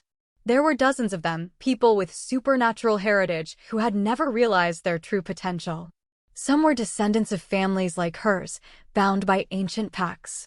Others were the children of unions between humans and supernatural beings, their dual nature giving them unique abilities. "We start with the ones who are already awakening," she said. "The ones whose power is beginning to manifest." She found the first candidate in London, a young woman named Sarah Chin whose grandmother had made a pact with a dragon centuries ago. Sarah had been experiencing strange dreams, visions of other worlds and creatures that shouldn't exist. She was on the verge of a complete awakening, her dragon heritage stirring to life. "She's strong," Elena said, reaching out to touch Sarah's mind. "And she's already questioning the nature of reality. Can we guide her transformation?" Lucian asked. "We can try," Elena said. "But it will require her to make the same choice we did, to give up her human life to become something more." The process was delicate, requiring Elena to project her consciousness across dimensional barriers to make contact with Sarah's dreaming mind. When the connection was established, she found herself in a dreamscape that reflected the young woman's inner turmoil. "Who are you?" Sarah asked, her dream self appearing as a fusion of human and dragon features. "I'm Elena," she said. "I'm like you, someone who was born to stand between worlds." "I don't understand what's happening to me," Sarah said. "The dreams, the visions, am I going insane?" "You're awakening," Elena said gently. "Your dragon heritage is calling to you, offering you a choice. You can remain human, suppressing your true nature, or you can embrace what you're meant to become." "And what's that?"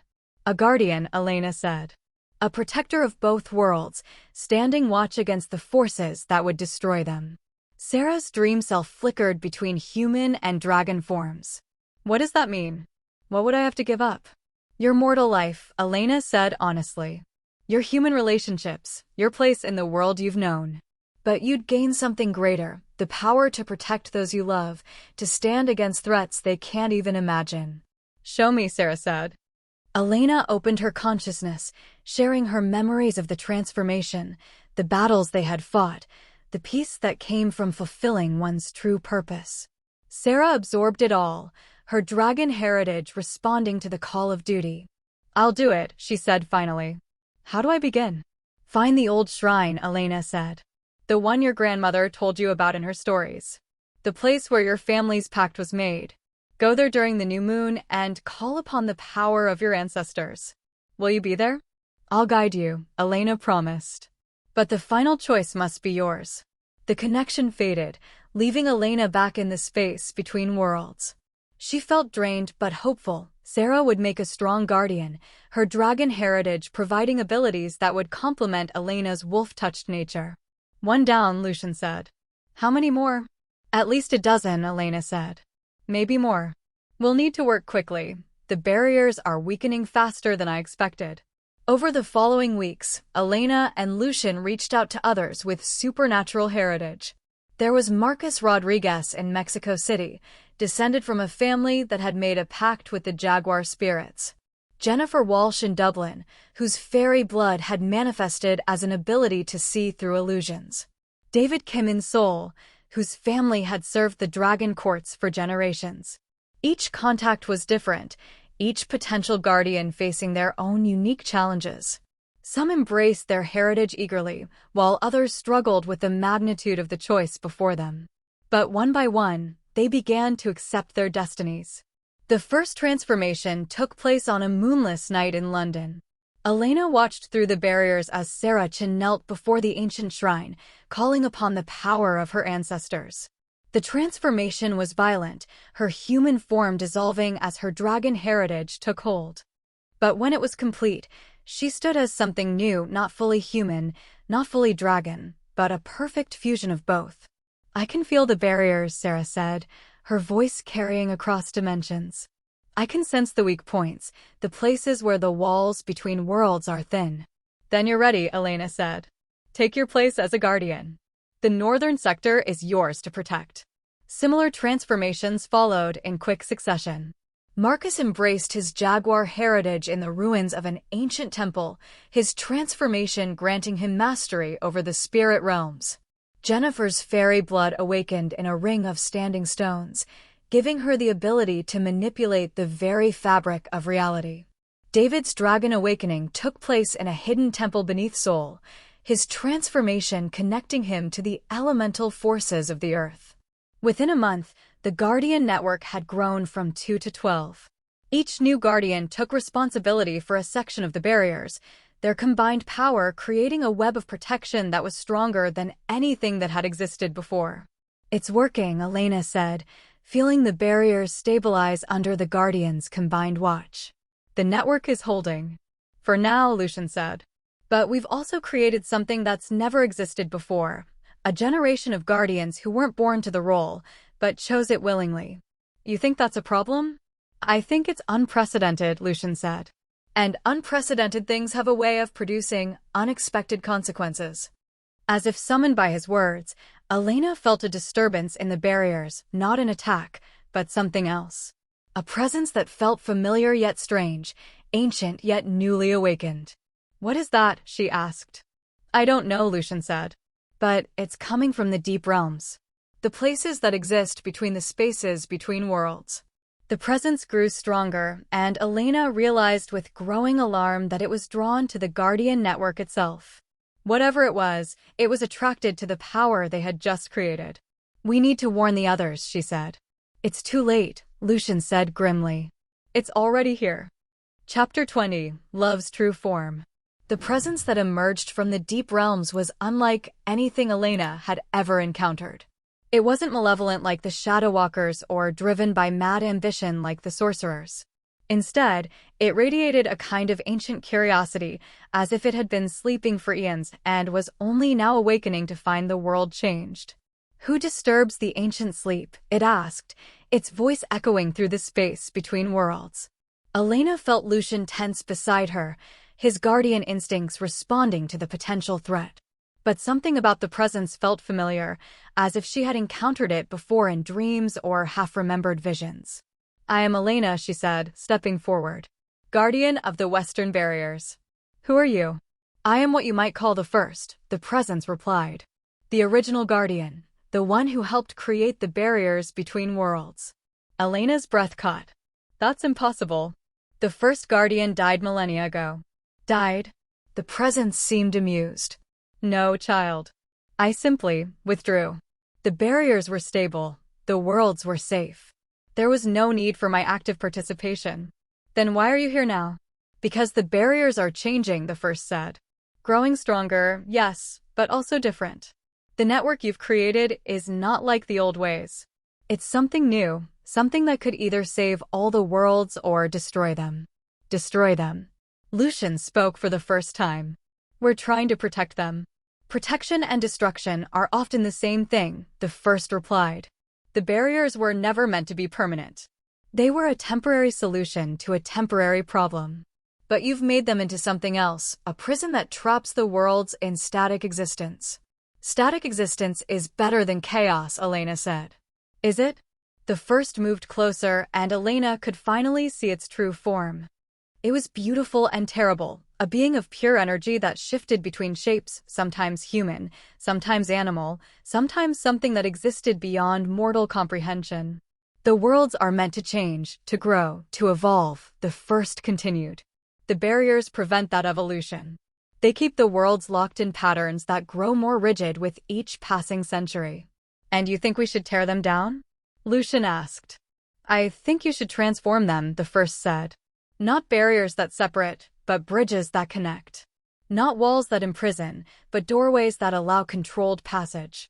Elena felt a chill of understanding. You're talking about merging the worlds. I'm talking about allowing them to find their natural balance, the first corrected. The human world and the supernatural realms were never meant to be completely separate.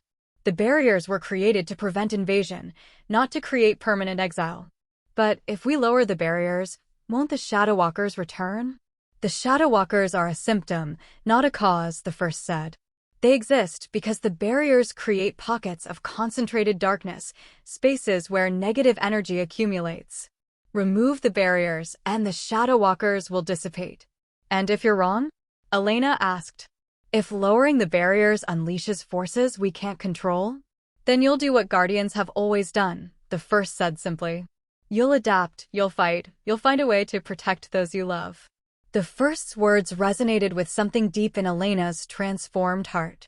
She thought of her old life, trapped in a world that felt too small, too constrained. She thought of the supernatural beings she had met, exiled from their natural homes by barriers that had outlived their purpose. Show us, she said. Show us how to transform the barriers. Elena, Lucian said, concern clear in his voice. This is dangerous. We don't know what the consequences might be. The consequences of doing nothing are just as dangerous, Elena replied. The barriers are weakening anyway. At least this way, we can control the process. The first seemed pleased by her decision. Very well. But understand, this transformation will require all of you. Every Guardian in the network will need to participate, and the process will change you as well. Change us how? You'll become true bridges between worlds, the first explained. Not just Guardians standing watch, but living connections that allow the worlds to communicate and grow. Elena reached out through the Guardian network, touching the minds of her fellow protectors. She shared the first's proposal, the vision of a future where the worlds could coexist and evolve together. The responses were mixed. Some, like Sarah in London, were excited by the possibilities. Others, like Marcus in Mexico City, were concerned about the risks. But all of them understood that the current system was unsustainable. We're with you, Sarah said, speaking for the group. Whatever happens, we'll face it together. Then let us begin, the first said. The transformation process was unlike anything Elena had ever experienced. Instead of maintaining the barriers, she and the other Guardians began to reshape them, turning rigid walls into flexible membranes that could allow controlled passage between worlds. It was delicate work, requiring precise coordination between all 12 Guardians. Too much force, and the barriers would collapse entirely. Too little, and the transformation would fail, leaving the worlds more vulnerable than before. As the barriers changed, Elena felt herself changing as well. Her consciousness expanded even further, encompassing not just the space between worlds, but the worlds themselves. She could sense the thoughts and feelings of humans and supernatural beings alike, could feel the yearning for connection that existed in both realms. The barriers are stabilizing, Lucian said, his voice filled with wonder. But they're completely different now. Elena opened her transformed senses and saw what he meant. The barriers now appeared as a network of shimmering bridges, connecting the worlds while still maintaining their distinct identities. Humans could cross into the supernatural realms, but only with proper preparation and guidance. Supernatural beings could visit the human world, but under controlled circumstances that prevented chaos. "It's beautiful," she breathed. "It's a new beginning," the first said. "For all the worlds and for all their inhabitants." "What happens now?" Elena asked. "Now you learn to be bridges instead of walls," the first replied. "You help the worlds find their balance, facilitate communication between species, and guide the evolution of both realms." "And you?" "I return to my rest," the first said. "My work is done. The future belongs to you and your fellow guardians." The ancient being began to fade, its presence withdrawing back into the deep realms. But before it disappeared entirely, it left Elena with a final gift, a vision of the future that awaited them. She saw humans and supernatural beings working together, their combined knowledge and abilities creating wonders that neither could achieve alone. She saw the barriers not as walls, but as living things, growing and changing to meet the needs of both worlds. She saw herself and Lucian, no longer isolated guardians, but vital links in a network of connection and growth. "It's going to be different," she said to Lucian as the vision faded. "Good different or bad different?" he asked. "Just different," Elena replied. "But we'll face it together." "Always," Lucian said, his presence warming her transformed heart. Elena felt a smile cross her features. She had come so far from the frightened young woman who had fled into the forest on the night of the blood moon. She had found her true purpose, her true love, and her true form. The future was uncertain, but it was theirs to shape. And she was ready. Epilogue: Under the Eternal Moon. 5 years had passed since the transformation of the barriers, and the worlds had settled into their new relationship with surprising grace. The initial chaos that everyone had feared never materialized. Instead, there was a gradual awakening, a slow recognition that the separation between worlds had always been artificial. Elena stood in the garden behind the Blackwood estate, watching her daughter play with a group of friends. The child was 3 years old, with Elena's dark hair and Lucian's golden eyes, and she shifted between human and wolf pup form with the unconscious ease of the truly gifted. "She's going to be powerful," Sarah said, joining Elena on the garden path. The half-human woman had become Elena's liaison with the mortal world, helping to facilitate the growing connections between humans and supernatural beings. "She's going to be happy," Elena corrected. "That's more important." "You say that now," Sarah said with a smile. "Wait until she starts dating." Elena laughed, a sound that was both human and something more. Her own transformation had continued to evolve over the years, her role as a bridge between worlds requiring constant adaptation. She could exist in either realm now, though she preferred the space between worlds where she and Lucian had made their home. "How are the integration projects going?" Elena asked. "Better than expected," Sarah replied.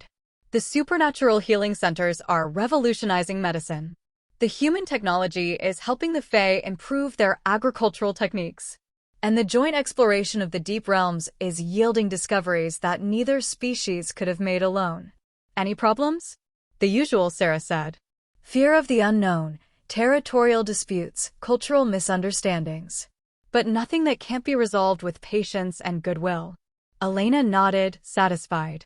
The transition hadn't been perfect, but it had been peaceful. The key had been the Guardian Network, which had grown from 12 to over 50 members as more individuals with supernatural heritage answered the call. "Elena," Lucian's voice carried across the garden. "Are you ready?"